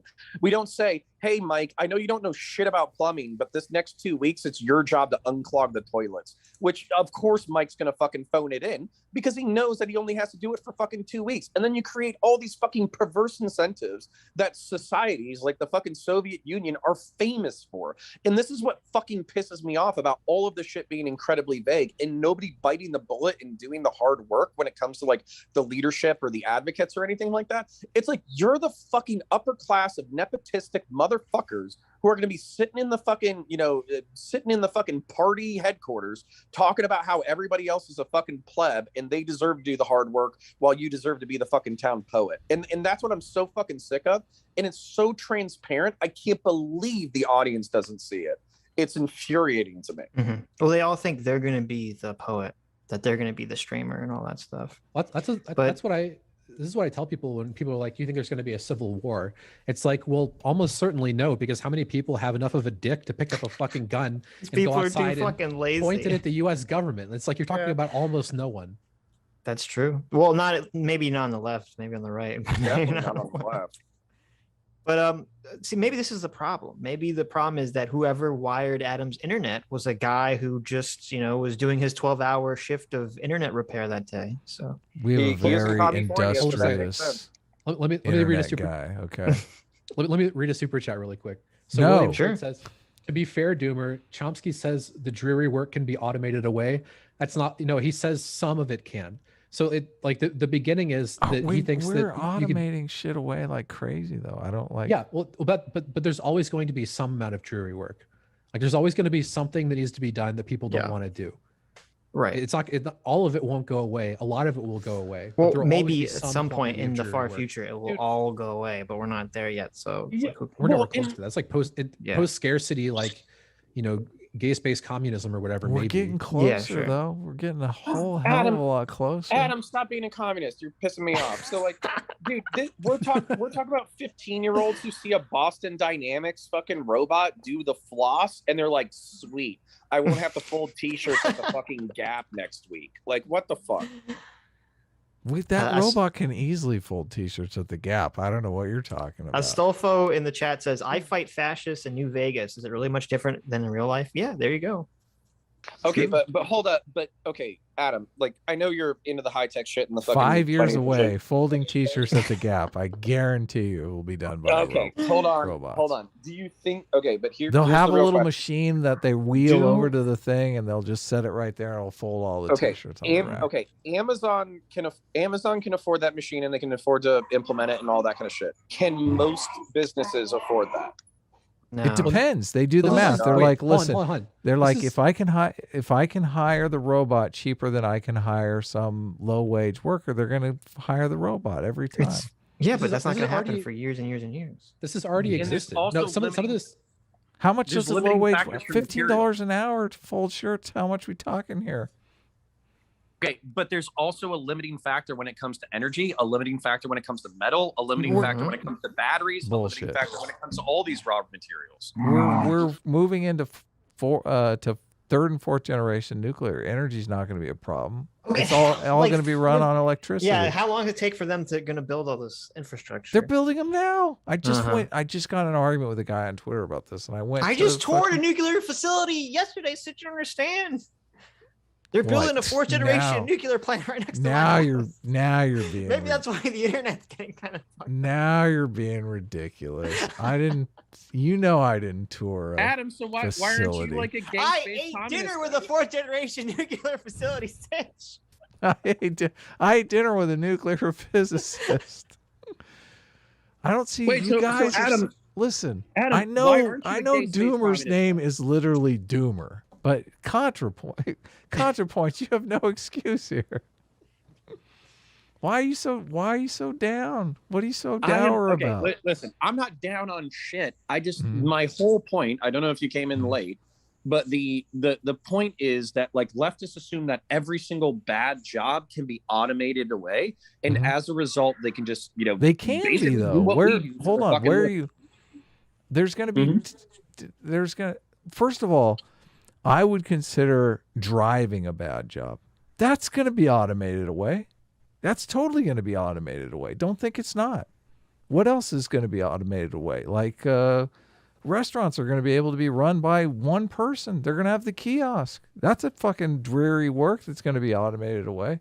I mean, maybe if you're talking about, climbing up under my house to fuck around with my pipes, sure. But I mean, it's not like I'm having that done 7 days a week, fucking 365 a year. Yeah, but someone is. What do you mean? So why aren't you a gay space communist? I've asked this like 3 times. What do you mean? Well, because What he's is a that? homophobe. That's why. Okay, so the meme of like luxury gay space communism. Dude, listen, that- Vaush is not even for UBI, which is a little fucking weird, but Wait, he's Right. not? no. Okay, well, neither am I. But hold on, I gotta articulate this real quick. Mhm. Okay. So the question is, if you think that like a decent chunk of jobs, dreary work is going to be automated away, that's going to leave up like a massive service economy for people to be able to do a bunch of like really interesting shit. But at the same time, we might not be able to guarantee a certain standard of living to people just because we might not have enough work to do. Then the decommodification of basic human need, meaning providing everybody free food and free housing, and then also workers owning the means of production, basically meaning that if you flip a switch down at the robotics factory for 30 hours a week, then you have some stake in the company. Seems like the perfect solution to You're basically losing me everything here. being You're automated. losing me here. You're totally losing me. What are we talking about here? What are you? Well, let me. I think I can build this bridge here. Okay. The difference is that with the socialists now is that they stupidly think that their socialist policies is going to get to this future of the gay No, space capitalism robot. is. Yeah, and that's the nonsensical position. Yes. Capitalism is going to bring about the eventual automation, robots do everything future, even though Sargon is very upset by this. It's going to happen. And so, I mean, I think my only contention is that I think it's going to happen way later than Adam thinks it's going to happen. Okay, so let's talk about that. Counterpoint. We don't need to talk about it. No, I have a question for counterpoints. Okay. What is going to put more pressure on automation if we have a bunch of dirt cheap, low skilled labor, or if Well, wait a labor minute. is more expensive and the robot is cheaper? Which is going to force businesses to automate faster? Before we ask that question, the question is: do you disagree that the future will be everything's automated? Counterpoints. I think that there's a certain I am skeptical of what AI is going to be able to accomplish. I'm also We're not skeptical. talking about AI. Hold We're on. talking about a machine that folds t-shirts. Okay, hold on. Okay, but we are talking about AI because if you're Mhm. talking about driving, if you're talking about logistics chains, if you're talking about like inventory management, there's still going to need to be a human being that checks the system. Why? But at the same time, you're going to have to automate. Hold on, man. You're asking like questions at like step 1. So the question. So if you're saying that there's not going to need to be a human being, then hell yeah, there's. Well, gonna be hold on. artificial intelligence Hold on. involved. There's a fleet of 10,000 cars that drive across the state, and you're talking about knocking that back to one human being that supervises it? I mean, what are we? What's the conversation we're having here? I'm saying there obviously going to need to be some human beings, but not a whole hell of a lot. I mean, we're going to get a restaurant down to being run by like 3 people. Okay, number 1, I doubt that. But number 2, so let's say that like every restaurant's. Let's use a specific example. Let's go with the restaurant. Okay, let's say that the technology to automate a restaurant is available tomorrow. Okay, they have robots that are ready to ship. Mm-hmm. So Naked Scarlett Johansson robots. right, I like so We it. talked about this. Yeah. Nice. naked board. ScarJo robots are available tomorrow. Mhm. And basically like we got a production run of 1,000, but we have I don't know a few 100 million restaurants on the planet. You are going to run and then on top of that the rush to automation is going to compete with other rushes to automate. So when you're talking about like logistics supply chains or restaurants or t-shirt folding companies or whatever, that basically the technologies are going to be similar, but they're going to have to be specialized cross industry. And the demand, we are talking about like aluminum, steel, microprocessors, silicone, silica. Like we're talking about a whole bunch of different Can raw you materials. simplify your argument a bit here? I'm not exactly sure what. He's saying that they're Okay, not going to have the materials to automate everything. Well, I don't you think made you're- like I think 5 this different is a arguments here. centuries-long process. I do not think this is going to happen in 30 years. I mean, I agree with you. It's not going to happen in 30 years. I think it could happen in 100 years. I don't think it's as I asked wait, you wait, a hold on. simple I don't think question, it's and he as never wide. answered, so. I don't think it's If we- as wide arcing as you're doing it, because they're going to be able to automate the mining and all this other stuff too. And that's the real key. Once you can automate the automation, then the sky is, Would they limitless. already do that? Have you seen a car manufacturer factory lately? No, but I'm talking about automate every like- aspect of it, including Okay, getting so- the raw so- materials. So Adam, so this is kind of the question. If we're skipping past all this, so let's say that you're Well, right. you never We're- answered my question, so. Okay, so ask your question again. I'll answer it. Well, To be honest, your question was irrelevant. well, it's not irrelevant, because don't you think business owners make logical decisions about what is going to be best for their business? If I'm a business owner and I can hire an employee for $10,000 a year and the robot costs $9,000, what am I going to do? The robot Right. lasts 3 years. Okay. Yeah, I meant irrelevant that. to Counterpoints' contention, but Listen. If you have, like, uh-huh.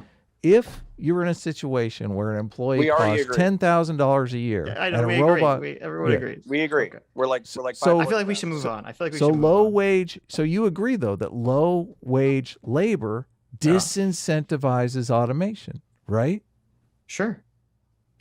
Disincentivizes on. Yeah, if you can pay someone cheaper than whatever the robot costs, obviously it disincentivizes. Yeah, you don't get the automation. robot. Okay. Sure. Yeah, sure. Very good. Okay. Anyway, let's go back to the video. All right. If their Next wealth is topic.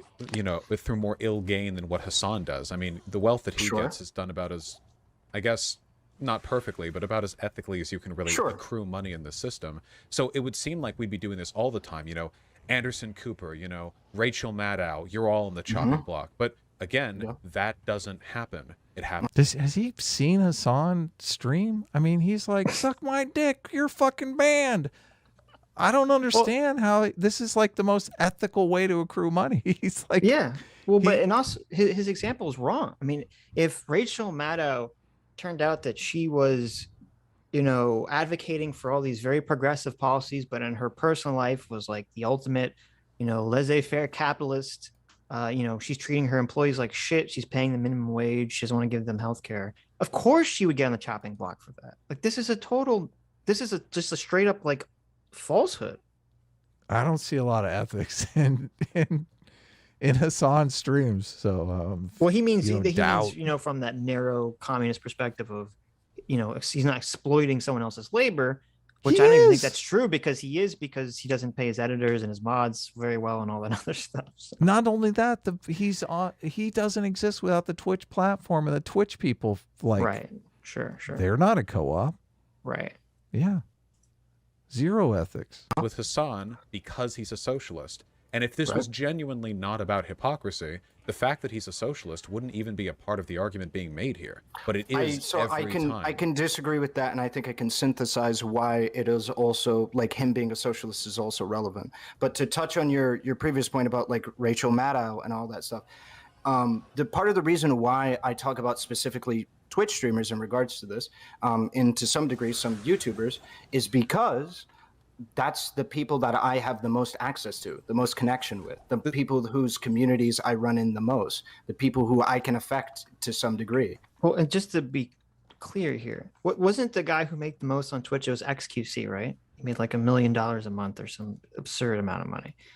And if it came out that he wasn't paying his editors and his mods, or if he was paying them, he was paying them like a pittance, of course everyone would jump down his throat and call him a piece of shit. This is not like, this framing is so dishonest. Like it only applies to socialists. No, it doesn't. I could agree that most political pundits should do things. Most political pundits should do. I agree that they should, but there's a difference between should doing something and morally condemning a person who doesn't. Wait, what? No, that's what should is an obligation. What the fuck? I feel it's like a fever dream trying to parse this. It's a lot of dishonest wordplay, it feels like. Yep. dishonest. True. If you were in mainstream media, like if you had if you were like a New York Times columnist or something, can you honestly tell me that you would be dedicating any significant portion of time to like writing out the dozens and hundreds of major political pundits who have a higher net worth than Hassan, and saying that, if this person was really believed in higher taxes, then they wouldn't list this as a business deduction? Hold on. It's rhetorical. The answer is no. You wouldn't. Nobody. That's a fucking lie. This is crazy. If Paul Krugman was writing, his op-eds for the New York Times, and he's always talking about you need to increase taxes on the wealthy, and he's part of the wealthy, and then it turns out that he's not paying his fucking taxes, and he has all his money in a shell corporation overseas somewhere, of course everyone's going to call him a fucking hypocrite, and he's going to be lambasted, and he's going to lose his following, or at least he should. This is so dishonest. Don't think about it, Sitch. Well, to me, it's like he's framing it this way, so he's like, okay, listen, my socialist brethren in the audience, okay, we're under attack. We're the only people that are held up to these higher standards. Everyone else is allowed to be hypocrites. Why aren't we allowed to be hypocrites too? They're not. It's not the even, people are not being hypocrites, though. Yeah, it's not even about hypocrisy.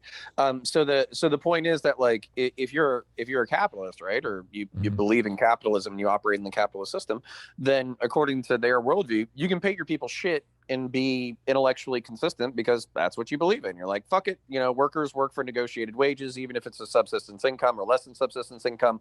That's their fault for being fucking losers and dorks. So as long as I can exploit them to the maximum extent possible and make the maximum amount of profit, then I'm living my values.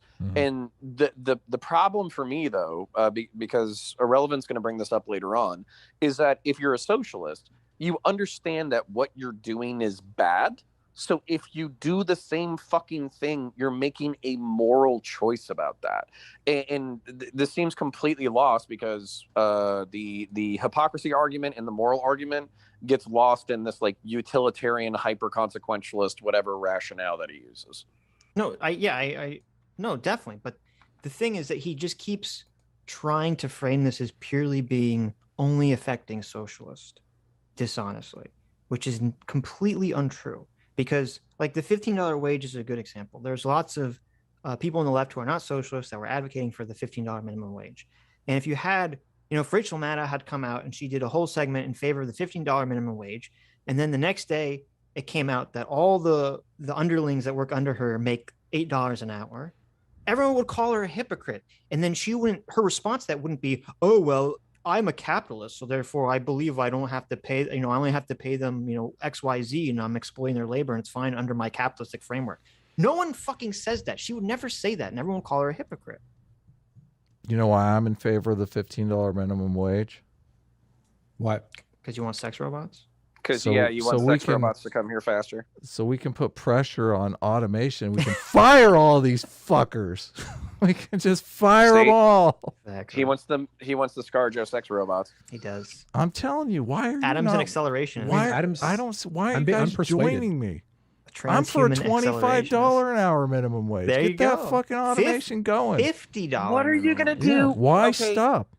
I'm sorry. Yeah, Brianna Joyner was right. But what are you gonna do with all these fucking people after these unemployed people? Away? What? Just these unemployed. The automated, the people. Yeah, they're gonna have YouTube channels and be poets. God damn it! What do you mean? They're gonna be streamers. Honestly. What do you mean? They're gonna be making movies and talking about politics. And what are we gonna do when the generalized AI is so good that it creates the best streamers and the best movies on its own? Hell yeah! What are we gonna do then? We're going to find out that they're more like Hassan than someone who uses the word supererogative.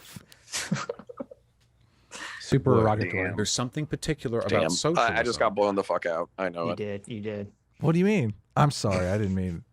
My argument is sound. I'm shit posting, but it's seriously like there's this meme about like the idiocracy like Coomer chair where you just like sit in it every day and take like a massive dump and like jerk Wally. off. Yeah, Wally. Yeah. Yeah, so this is actually what like tradcons and like auth-right, this is what they're absolutely concerned about, because it seems like in your robot Scarlett Johansson fucking sex robot world and in gay luxury space communism, this is absolutely what's going to happen, and like the human body is just going to like degenerate into like this like heroin addled Well, I like don't. pleasure That's so center. ridiculous. I'm already halfway there. Look. The problem now is nobody has time to go to the gym. Anyone that does have time does go to the gym. Are you kidding me? Wait, People listen, be going to look, the gym more than ever. wait a What are you minute. talking about? You're I have missing lots of time to go something. to the gym. Yeah. There you go. But you're missing something. Okay. When the robots are doing everything, that includes gene editing. So they can gene edit us so that even though we sit in the chairs all day, we're still super buff. We and don't attractive have to do and the never gym. have to shower because they'll gene edit away our. Why are bad you fighting smells. this future? They're going to Contra? normalize my lifestyle. Exactly. Listen, Counterpoints. I'm just trying to figure out how to not to blow up the planet in the next 100 years. What- I don't know about all this like Uh-huh. gay space communist ScarJo robot blowjob fucking future. What We'll are- see. I'm just feels like the curious opposite what of you're gay, going to but- do. I'm curious what you're going to do. Because, I mean, it doesn't seem like, you're probably going to be doing the same thing you're doing now. Mm-hmm. Listen, what's okay, going to be different? If you can get the Boston Dynamic robot to give me a hand job, I mean, we'll see, Adam. Like, I just got to see how well. Yeah, What's your listen, wife? robot, Hold right? on. First of Why all, go to the gym what's when your we wife can automate think? the gym for us? Okay. Is your wife cool Listen. with the hand job from the Scarlett Johansson robot? Because Well, as long need as to she work. has a dad, hold on. As long as she has a dad bod Zac Efron robot, I'm pretty sure. she'll You're be gonna okay. watch. You're gonna watch the Zac Efron robot have sex with your wife. No, he's Please. going gonna to the get room. cucked. He's gonna get cucked by a dad bod Zac Efron You're robot. cucked by a I robot. don't even want this future, Adam. This is the future that you're forcing me into. Why do you want to watch your wife get cooked by a Yeah. robot? Dude, Jeez. Pornhub's gonna get really weird. Cucked Listen, by a Pornhub's gonna get robot. really weird. Who says the Zac Efron robot isn't for me? I mean, I don't know. Like, we'll see. My That's the God. question. Listen, when If I- you and your wife have the sex robots, do you like fuck them at the same time in the same room, or do you have to go to separate rooms and do it I don't like, know. in I'm private gonna have shit? to ask her. It would be and weird. I gotta consult with Adam. I don't want to live in this future. Adam is forcing me to live in this future. So, Because like, this is gonna happen whether you want it or not. Okay. I know. know. I just don't Yeah. understand. well, I mean, what are you gonna do with your sex robots, Adam? That's the real question. Well, my question was whether or not you would get one, but it seems like you're sure Yeah, you Adam. get one. Are you I'm gonna sure. fuck your sex robot in front of your wife while she fucks her sex robot, or We're what? we're probably like not. We swinging. don't have a lot of sex robots in our future. I think. you don't think you're not gonna get a sex robot? No, I'm not. No. Obviously, not going to get. You, Yeah, you he say fucking that. says You say that now. Says that now. I'm Yeah, team. until he I'm sees them. I'm You say team that human now. here. I'm team Okay. human. So you just Yeah, we'll promote work on you. degeneracy, but you're not gonna Mm. partake. I totally believe you. That's true. It's not gay if it's a robot. That's a good. You know, point. and you know what? You know what? Dude, Adam is the opposite of Vaush. Adam is promoting this know. gay robot lifestyle, but he doesn't actually want to partake in it. He Yeah. just wants What a to bring about. hypocrite. He wants to bring about the hellscape, and he's not What a even going to hypocrite. participate. Why? Yeah, Hold on. Why is it a hellscape? Why is it a hellscape? I'm not saying it's a hellscape. I want a Zac Efron sex robot. But why don't you? Well, I want the Scarlett Johansson one. So Yeah. He asked you a question, Adam. Why don't you want the Zac Efron? Well, I'm robot? just. I'm not. That's not my cup of tea. But I'm more power to you if it's yours. And I just. Adam, I know Adam, there's. don't be homophobic. There's a lot Adam, of people. There's a be saying. robophobic. then you either. need to live your values, Adam. Okay. I got it. Listen, I got to point this out. So Adam remembered that Sargon might be watching, and then realized that he would catch like 4 people talking about like licking the sex robot's abs or something like that, Mhm. and he reeled it back in. So he was like, "Oh, I'll Not lick the sex true. robots, but I won't." Well, fuck no, them." you- Not no. true. The robot doesn't have abs. It has a dad bod. Not true. You can get either or. You know. I would get the ab Zac Efron robot personally, but Do you think that I mean, have you ever heard the saying that millions have lived without love, but no one's lived without water? Have you heard that before? Like, water is very essential, but love is something many people Yeah, have lived their entire lives I've read Maslow. Yeah. without. You guys are right. Adam doesn't want. He wants participating the AOC robot. Then Adam's on board. Well, I mean, relating it to Maslow is one thing, but do you is it a better world where people forego having like deep, meaningful experiences with other people? No. Of course not. My world is plenty meaningful. But Well, there are a lot of those- people that go without that. Sure. Okay. I don't think that has to be I can the have that. case. I can have that experience with my robots though. Yeah, that's exactly what I'm saying. Yeah, robots don't cheat on you. That's right. They They do don't whatever you bitch at you like. for A not good cleaning up. relationship. They do whatever you say. How are robots going to affect the mating market? I'm curious. Oh my because god! It's every gonna go single to two. yeah, Good at 0. Yes. every single guy can basically have whatever he wants. It's like China had Yeah. that one child policy. We're gonna have to have a policy where it's like, okay, you can fuck your One sex mandatory robots, okay, child. but you have to have one mandatory child. You have to go out and actually fuck a woman and actually make a kid. Well, look. We're not gonna have a Listen. society. You can go We back don't to your need any- sex robots Wait a minute. afterwards. Wait a minute, Doomer. We don't need anything brutish as actually having to exchange fluids with another human. Okay, like you know, you can go in the little cup and then Yeah, they can isn't transfer this like it. You know? Demolition That's Man or expensive. something? Like, This is like Demolition Man, yes. I mean, yeah, we can't also, on top of crowdfund. that, didn't they have like a artificial womb for like a lamb recently or something? There you go. We're already there. I mean, in Before you vitro know it, all that fertilization will is super exist. expensive. Like just going down to the bar and picking someone up and getting drunk. That That's a costs lot what, of work. $50. I mean, yeah, it's a lot of work. And look, they're probably not going to look as hot as your Scarlett Johansson robot. But it's not. right? But it's not going to be work because it's going to be government mandated.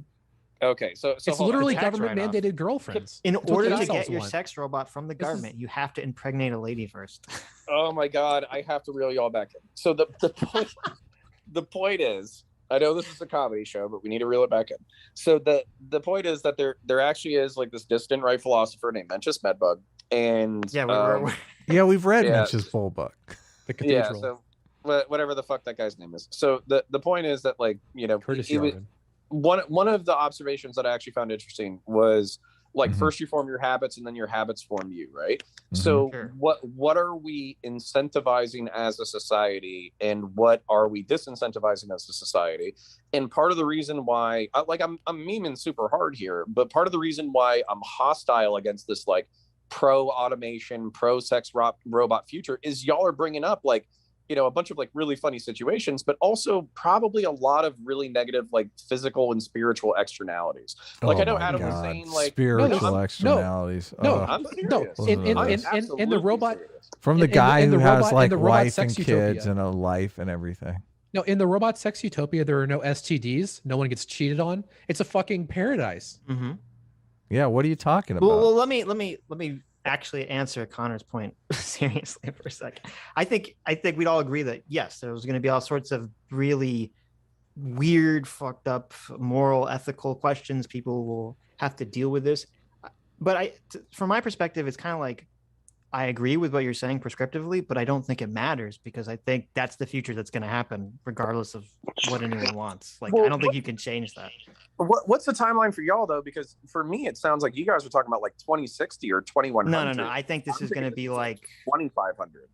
I think the sex robot future is at a minimum 200 years from now. So I You don't guys think are it's gonna be in my so lifetime, fucking high. You guys are so fucking It's gonna high. happen. It's gonna happen. We didn't have social media 15 years ago. I don't Wait, want to get you guys into are the talking pace of like technology 500 debate years again. from now. What are you talking about? Aaron Lovelace for $20 says, So so stoned how much right do I now. have to donate to get you guys to do 2 episodes a week? Well, whatever the cost of one AOC sex robot. That's We, So I mean, tree fitty. aren't we doing 2 episodes? I mean, we're doing basically that already. We're doing That's a true. We're Tuesday gonna, stream yeah, now. we're I mean, this is gonna if go we- on for we're gonna do the most super chats on Tuesdays. If we Listen, re-elect Biden, we'll just get everybody will have AOC sex robots. Yeah, I was actually right. about to say that this entire conversation has made me think that it's absolutely necessary to check like Adam's like fucking STL 3D drives for like AOC fucking foot robot fucking design pics. Have you read Ray Kurzweil or Aubrey de Grey or any of the transhumanists who actually lay out the argument for exponential technological growth? For AOC's feet STLs? No, I haven't. No. I mean, you guys always, this is a common argument that people pull out. They think that technology develops linearly when it develops exponentially. And Ray Kurzweil is a scientist that basically Google has given billions and billions of dollars to found this thing called Singularity University, where they basically develop all kinds of interesting technology. They pilfer people from the Ivy League, pull them aside and say, listen, you don't want any of that woke stuff. Come with us. We're designing the future.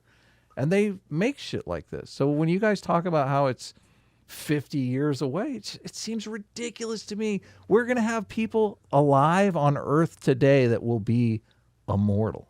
I hate to fucking break that to you, but we're so close to figuring out how the human genome works and making people literally live forever. Adam, there's people that are mortal right now, okay? You just have to believe in Jesus and give faith. Listen to you guys. Have you read this book on the Watchtower? Whenever people talk about how far we're away, it screams. I do not pay attention to this stuff. I do not actually know what's going on around Well, me. look, Adam, we can make. Well, okay, we're gonna make a bet here. Okay. Another bet. I already got 500 on the line here. No, we're gonna make a bigger bet. Okay, the bet is gonna be the cost of a Scarlett Johansson sex robot. Okay. If you're right and this all happens within our lifetimes, I will buy you a Scarlett Johansson sex robot. Really? Hey, If you're guys, wrong, I talked to the wife. If I you're talked to the wrong, wife. you have to cut me into your will. Okay. Oh, I don't. It's so. I What's don't the know point how of- you can what's look the point at. of a will? We're all going to be Okay. immortal and just like hooked into the chair in the Yeah. shipping container. Guys, So what did guys, your I have wife say? I have very important information. Yes. Okay. About So Zac my Efron. wife said she doesn't want the Zac Efron sex robot. She said she wants her own Scarlett Johansson sex robot. Whoa. Yeah. Hey, You have entered the perfect marriage, Connor. I would There like you to. go. Suddenly, I would like Counterpoints to is on board with his commend you. future. He's She totally took, Yeah. changed his entire she took a opinion. bow and then did a curtsy. So yeah. I would like to commend you. Now Counterpoints is like, bring on the robots. Listen, I don't want to live in this future. Adam's just forcing me into it. So you know. I mean, I I'm don't forcing want to you have into it. three I sons think- with my wife listen. and Scarlett Johansson, but if I'm forced to, I will bite the bullet and do one for my family. Talk to Ray Kurzweil. do it He's for the my one that family. runs Singularity University. So Okay. I'll send him an email and I'll say, listen, your friend Adam Friended told me that you guys are like one generation away from making a fuckable Boston Dynamics Scarlett Johansson bot. I want to be part of the trials. The Wooster for $5 says the Virgin Adam gay luxury space transhumanist communism versus the Chad Wooster glorious space monarcho futurist empire of man. There you go. hey, are By the you way, guys that's- going to go to space? I'm curious. It seems like they're doing space tourism now. No, How much fuck is it? space. Fuck space. I'll do it Or- when I'm 80. Origin. Space. What is Adam, that's all Bezos fake. is- Okay, you know space is fake, right? Space is It's all stupid. fake. I'll stay behind I'm like so Wally. down. I don't give a fuck. I'm so down to go to space. Are you kidding me? It looks fun as hell. Look, Uh, come on. It's like the ultimate Adam, ride. Everything is bullshit everywhere else in the universe but here. Everything Did else you sucks. watch? You Mhm, didn't that's watch. true. You didn't Everything watch else the does space suck. launch because I mean they were like trying to drive traffic to their website. They're like, we're selling these things. Get over there and fucking Yeah, you know buy why one. they have to drive traffic? Because no one wants to go there because it sucks. It's fucking bullshit everywhere else. This is the good place. Yeah, there's no air, there's no water. Haven't you Is seen it- Interstellar? what is? I want to Space. look up how much it is. I want to know how much it Sad costs. Daf Basaf for $20. Thanks so much. Says it's- Hassan Piker has admitted on stream to going to the brothel Artemis in Berlin, Germany, which has Really? been raided for human trafficking and tax evasion. The What? intersectional stack ignores the actual victimization. Hashtag meme too. I like that.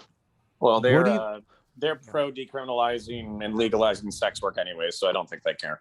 Yeah, What but are if you you're guys going gonna to do one when that's Hassan human goes to trafficking. space with Jeff Bezos? It's gonna be so fucking hilarious. It's gonna be hilarious. That would be pretty funny. You we know need Hassan socialists is in going to be space. on that rocket ship in no time at all. That's true. We can't just have space. He's already dominated by doing the capitalists. podcast with H3H3. So yeah, this is just the next logical step. You're right. God, that about podcast Hassan is so and bad. about this discourse on Twitch I know. that is facilitating a thoroughly unproductive conversation. So no, the answer to it is I wouldn't do that, but not for those specific reasons. I wouldn't do that because, again, well, like let's assume that I am the columnist or what have you, right? And I do have access to be able to do these things. I mean, I feel like I absolutely, at least maybe, I mean, I guess you could just call bullshit. I absolutely would call into question people's like resources and what they can put towards X, Y, and Z goal. I have no reason to. I mean, I guess you don't have to believe me on that one, but part of the reason why I don't criticize as much, like maybe the discourse isn't centered as much around other capitalist streamers or what have you, is because I actually think often Twitch streamer or YouTube streamer socialists are kind of following or trying to like catch up with other capitalist streamers. And this is something that wildly amazes me in regards to paying editors and what have you. The fact that it took so long to get a rev share model from Hassan in a similar capacity that Destiny's had for years. And in a why similar not capacity criticize him for that? I think that's a perfectly I salient have. thing too. And I have. And I think that these are salient criticisms myself. The fact that like I still don't think Hassan's mods. Wait a minute. Why is it okay to criticize Hassan for not engaging in a pay share model with his editor under Vaush's framework? They talk about that actually in the stream. Do you remember? I thought he reneges on this. I thought he said it's fine for Hassan not to pay his editor. Well, he says he's in a bind because he basically is the product, so that there is no way to form any kind of co-op model, since he's the essential link that cannot be replaced. That's a bullshit. Without him, there is no company. What? What's that? How can a CEO not say the same thing? How can they not say like, because I you came just up get with another a product, CEO. I invested the capital, I am the most important person in this company, therefore I shouldn't have to share with all you fucks. He can, but they can replace the CEO. Let me answer this seriously. Okay, I don't know if you're aware of this, Counter. I don't know if you've started many small businesses like I have as a good socialist. But CEOs don't actually do any work. They sit in their office all day listening to mixtapes and masturbating. So you can just replace them with anyone else. It doesn't matter. Fucking their Scarlett Johansson robot. Fucking their Scarlett Johansson robots. Yeah, they don't actually do any work. See? Let us continue. See, what's sad is that people actually do believe that. He's been beat into silence, Sitch. Stop being so mean to our guests. Dude, people do believe that. Like I know. When I worked for a startup, my CEO did so much work he gained 60 pounds because he was just fucking working all day, every day for like months. Mm-hmm. Being paid, which I see no reason why they wouldn't be, right? In comparison to like Co-Carnage, right? Who knowledge stopped taking donations and now has his donation link route directly to his mod team. Well, like, okay. why is... So what you're describing right now has nothing to do with socialism. It has to do with... I disagree. No, I fully agree. Socialism is about a broader social model which reorients the relationship between the workers and the means of production. VODing is considered volunteer work in pretty much every online community. To pay your mods is a wonderful thing. However, don't you think... Look, if I can, like, socialism is about changing the relationship between the worker and the employer. But if I have workers, but I don't call them workers, I call them volunteer mods, then suddenly socialism doesn't apply to them. What the fuck? This is like all the places that recategorize their workers as independent contractors, so they don't have to pay them and give them healthcare and all this other stuff. Like, what? This was this weasel nonsense. I think this comes off as a little bit toothless and spite oriented, where it's like, well, here's another person who pays their mods. Hassan doesn't. How can you say to me this isn't about hypocrisy when you're very clearly targeting Hassan? Like, wait, hold on. The essential argument here is Hassan is pro-worker, so we should make a ruckus about it anytime Hassan isn't the most pro-worker person in his field. Anytime anybody else does anything more kind, it's a mark against him. So it's not. All right. What it is I think people should be paid. So the reason why I believe that it is against what I consider to be what socialism stands for is I believe a core tenet of socialism is paying people for labor that they provide for you. What about mutual aid and volunteer work? Well, mutual aid and volunteer work has to do with like community organizing of a democratic origin, no? Like towards democratic means, no? Like establishing mutual aid? I mean, it can be just as simple as volunteer work. To me, I don't know how you guys feel about this. To me, this feels like he dishonestly switched the topic to mutual aid because he didn't want he knew that this was going down a dead end path that he couldn't defend. What is mutual aid? But like doing things for your community. Oh, okay. Setting up co-ops or whatever. Because he knew he was going to switched. lose this argument about like you have to pay your fucking workers. Right. Or local political organizing. It's like political activism, local political activism, stuff like that. Right. Yeah. Donating to political candidates and whatnot. I get it. It's different. Volunteer work for like feeding homeless. I don't think like volunteer work feeding homeless is equivalent to like volunteering to be on Hassan's mod team. Don't you think that socialists should be paying people who give their time towards bettering the community with mutual aid? What? I mean, if they, yeah, sure. Why not? Sure, I agree. We should all be doing these nice things. Why should I be angry if a person doesn't? Well, I'm trying to make the argument specifically about paying people that do labor for you when I was talking about the mod team, right? So Sure. people who do labor for you, is it not like, I don't think I'm obtuse for saying that like a really big part of socialism is paying people that do labor for you if you profit off of that labor, correct?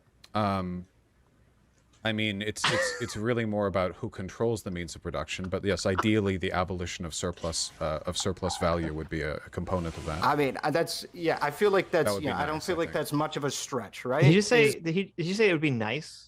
Isn't profit is theft? Isn't it like one of the core fucking I know, components that's of what I was socialism? thinking. He's like, I Profit mean, it would is be nice theft. if we got rid of that. Sure. This is so weaselly. Oh my god. Profit is theft. I just can't stand. It's like, it just strikes at my heart.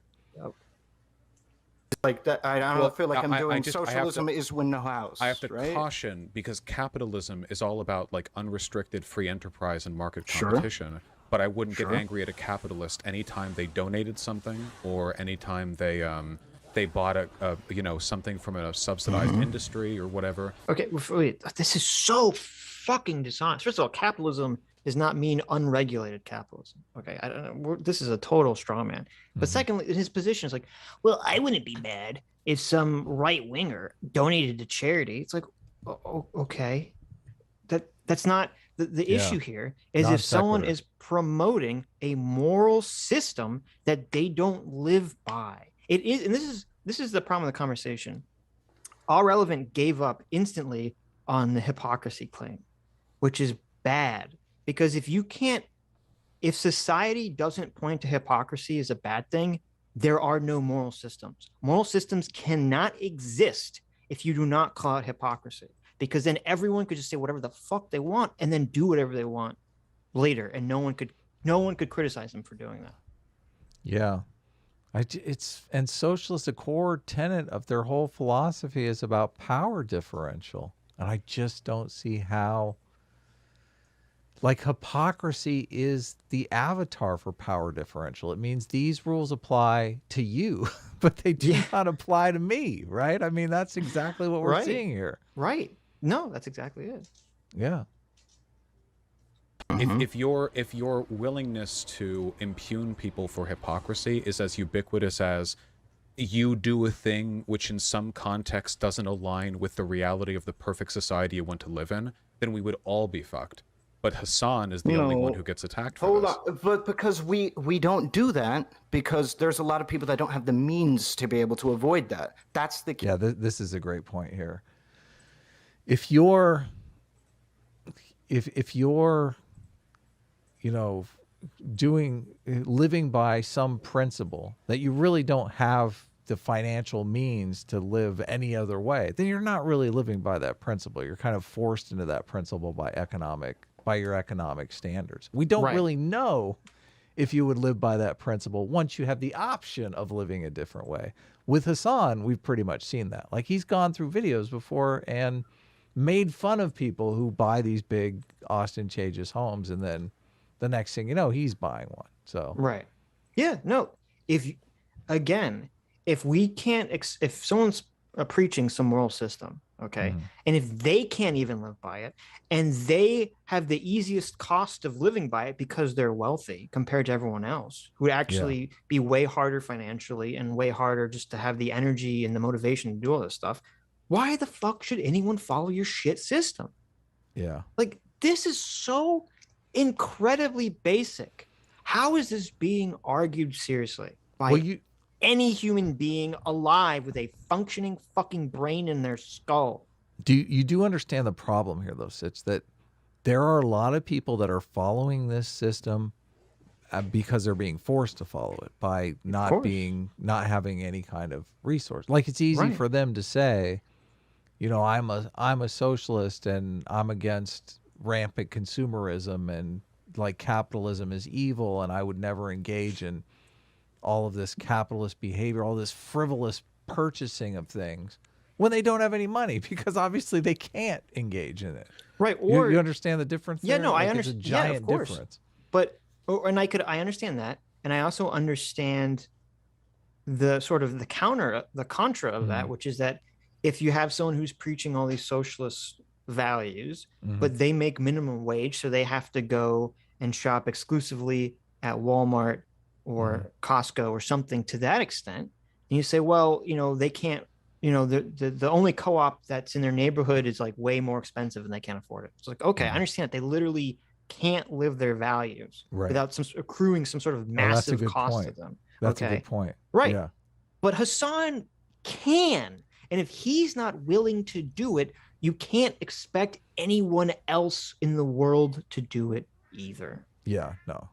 I mean, I think a lot of the people that have some of these value systems, I mean, it's sad to say, but I think that they don't see a world where they could possibly thrive under our current system. So if you think you're like, not only if you think you're never going to be rich, but you're probably never going to be like upper middle class, you're always going to be sort of lower down in society. It's pretty easy to advocate for, oh, well, let's take all the rich people's shit. But it becomes a problem for someone like Vaush, who probably felt that way to some degree at some point, or at least empathizes with the people who feel that way. Well, now he's in a position where it's like, okay, you're the rich person whose shit we're going to take. And it's like, well, now we got to defend the rich people. Right. Pretty funny. No, it's exactly what it is. It's literally exactly what it is. Yeah, but I think your time is better spent advocating for a system where people aren't destitute. Like they're focused on the complete wrong issue for me. I mean, they're focused on we have to take out the billionaires when I think we should be focused on we have to build up the middle class. And I feel like most of their attention is really about denigrating the rich over doing. That's what really bothers me. Yeah, that's what really bothers me as a SOCDEM, because like my whole thing is if everybody had a basic standard of living, who gives a fuck how much money Jeff Bezos has? It's irrelevant. Yeah. It doesn't matter. Literally means nothing. You know who it does matter to? Hyper fucking social climbers. People who are hyper fixated on where they are in the social hierarchy. People with envy. Yeah. Yeah. That's who it affects. Well, can I repeat what I've heard? Is it's not so for them, like this is the Hassan defense, right? We don't care whether or not you have a lot of money, we just care how you got it, right? So like if a doctor or like a neurosurgeon is like a multimillionaire, they don't give a shit about that because that's a worker.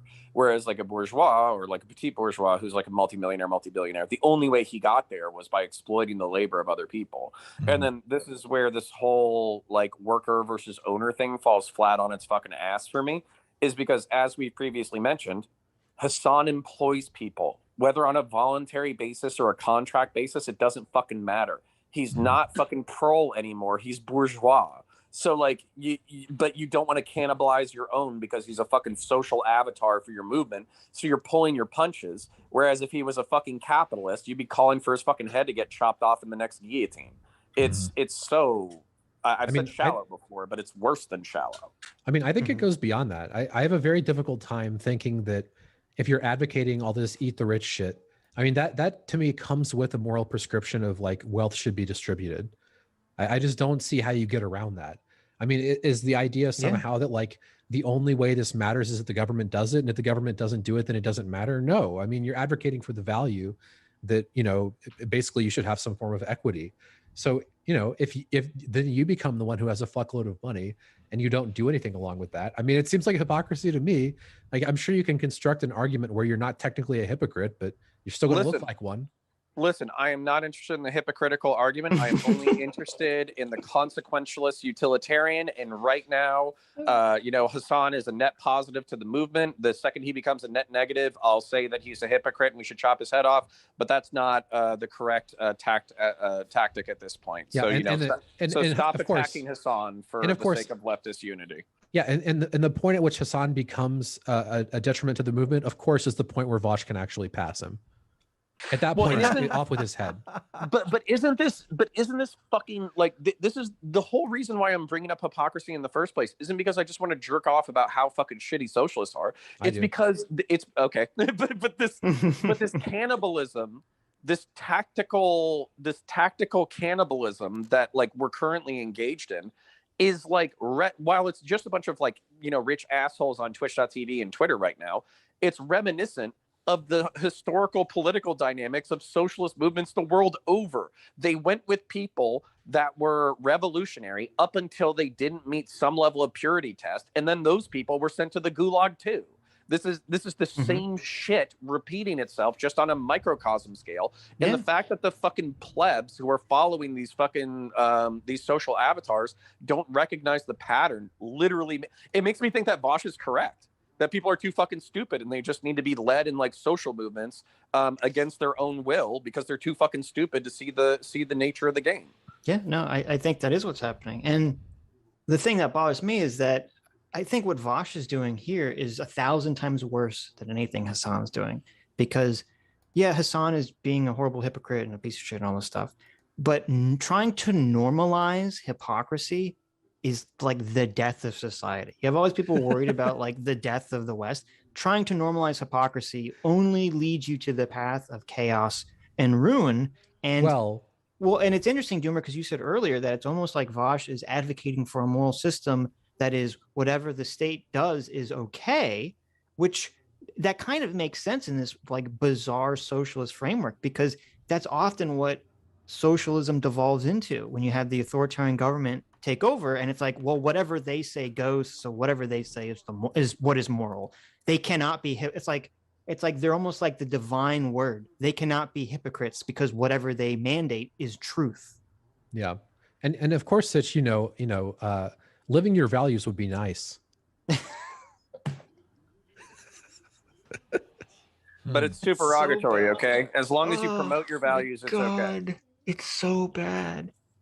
Normalizing hypocrisy is so fucking disgusting.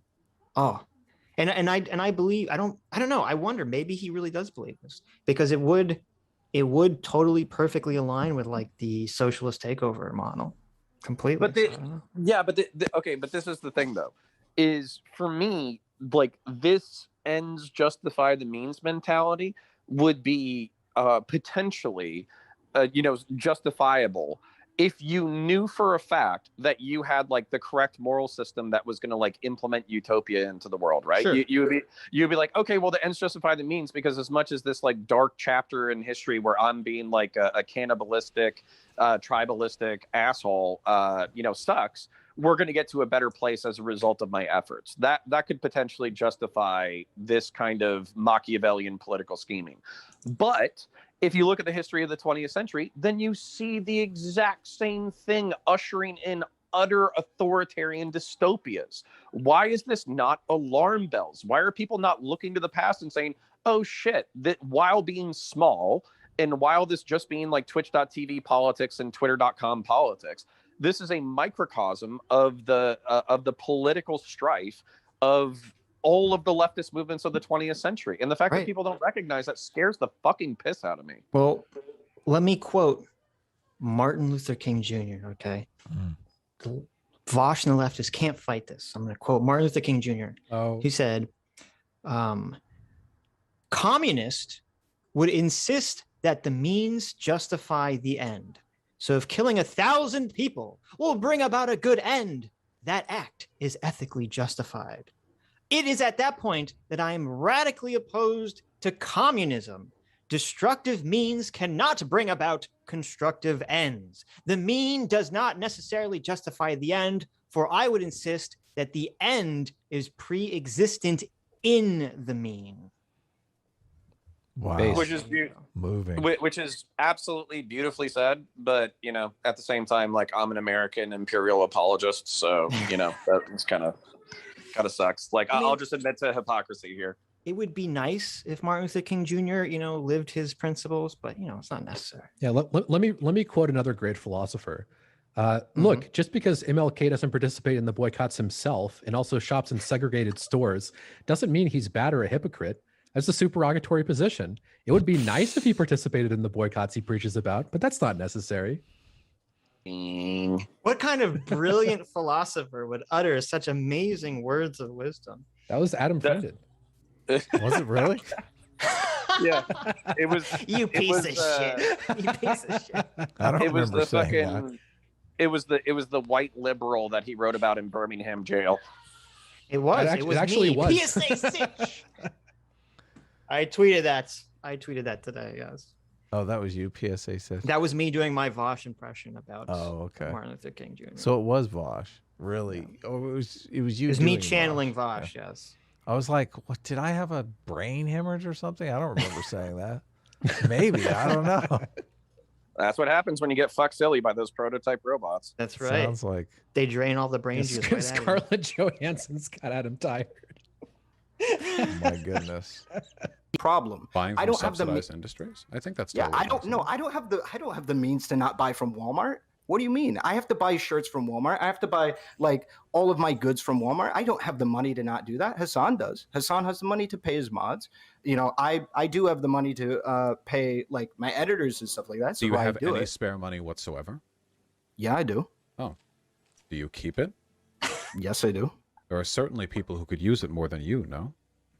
Is your argument supposed to be the arbitrary nature of how? No, Ahrelevant's giving him way too much charity here. His fucking bullshit argument is that, well, I'm gonna make there's some fallacy, isn't here? Doomer, you seem like you know your fallacies. I mean, That, like- well, what's funny is what Vaush is doing is the demanding this objection to utilitarianism, which is really funny coming from a utilitarian. Right, Like, but this that's idea exactly what that, he's like, doing. This idea that there's like you have to have this all or nothing position. You either have to donate all your money to charity or you don't have to donate anything. Which is an Yeah. insane position that no one really advocates for. Correct. Well, I mean, much money. a couple of cringe lords stupid. Sure, Very sure. few. Yeah, but can I interrupt because I do have Sure. to go. I got to count myself out. But the basically what I was going to say is like this is where I think that there could be like a reflexive incorrect response to the criticism where you're like, hey, listen, Ben Shapiro is saying that socialism is when you don't have a house and you don't have nice things, and that's Sure.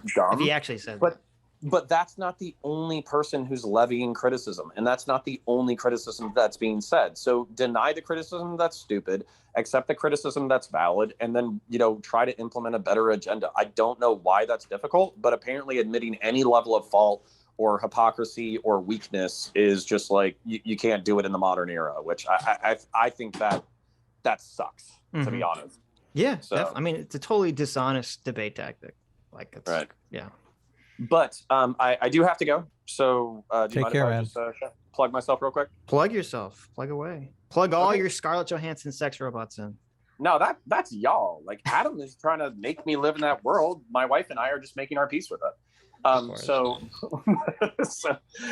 my name is Connor. I run a YouTube channel named Counterpoints. I identify as like centrist or center right. I do debates on Twitch, politics, but I'm a Marine veteran and a law enforcement veteran.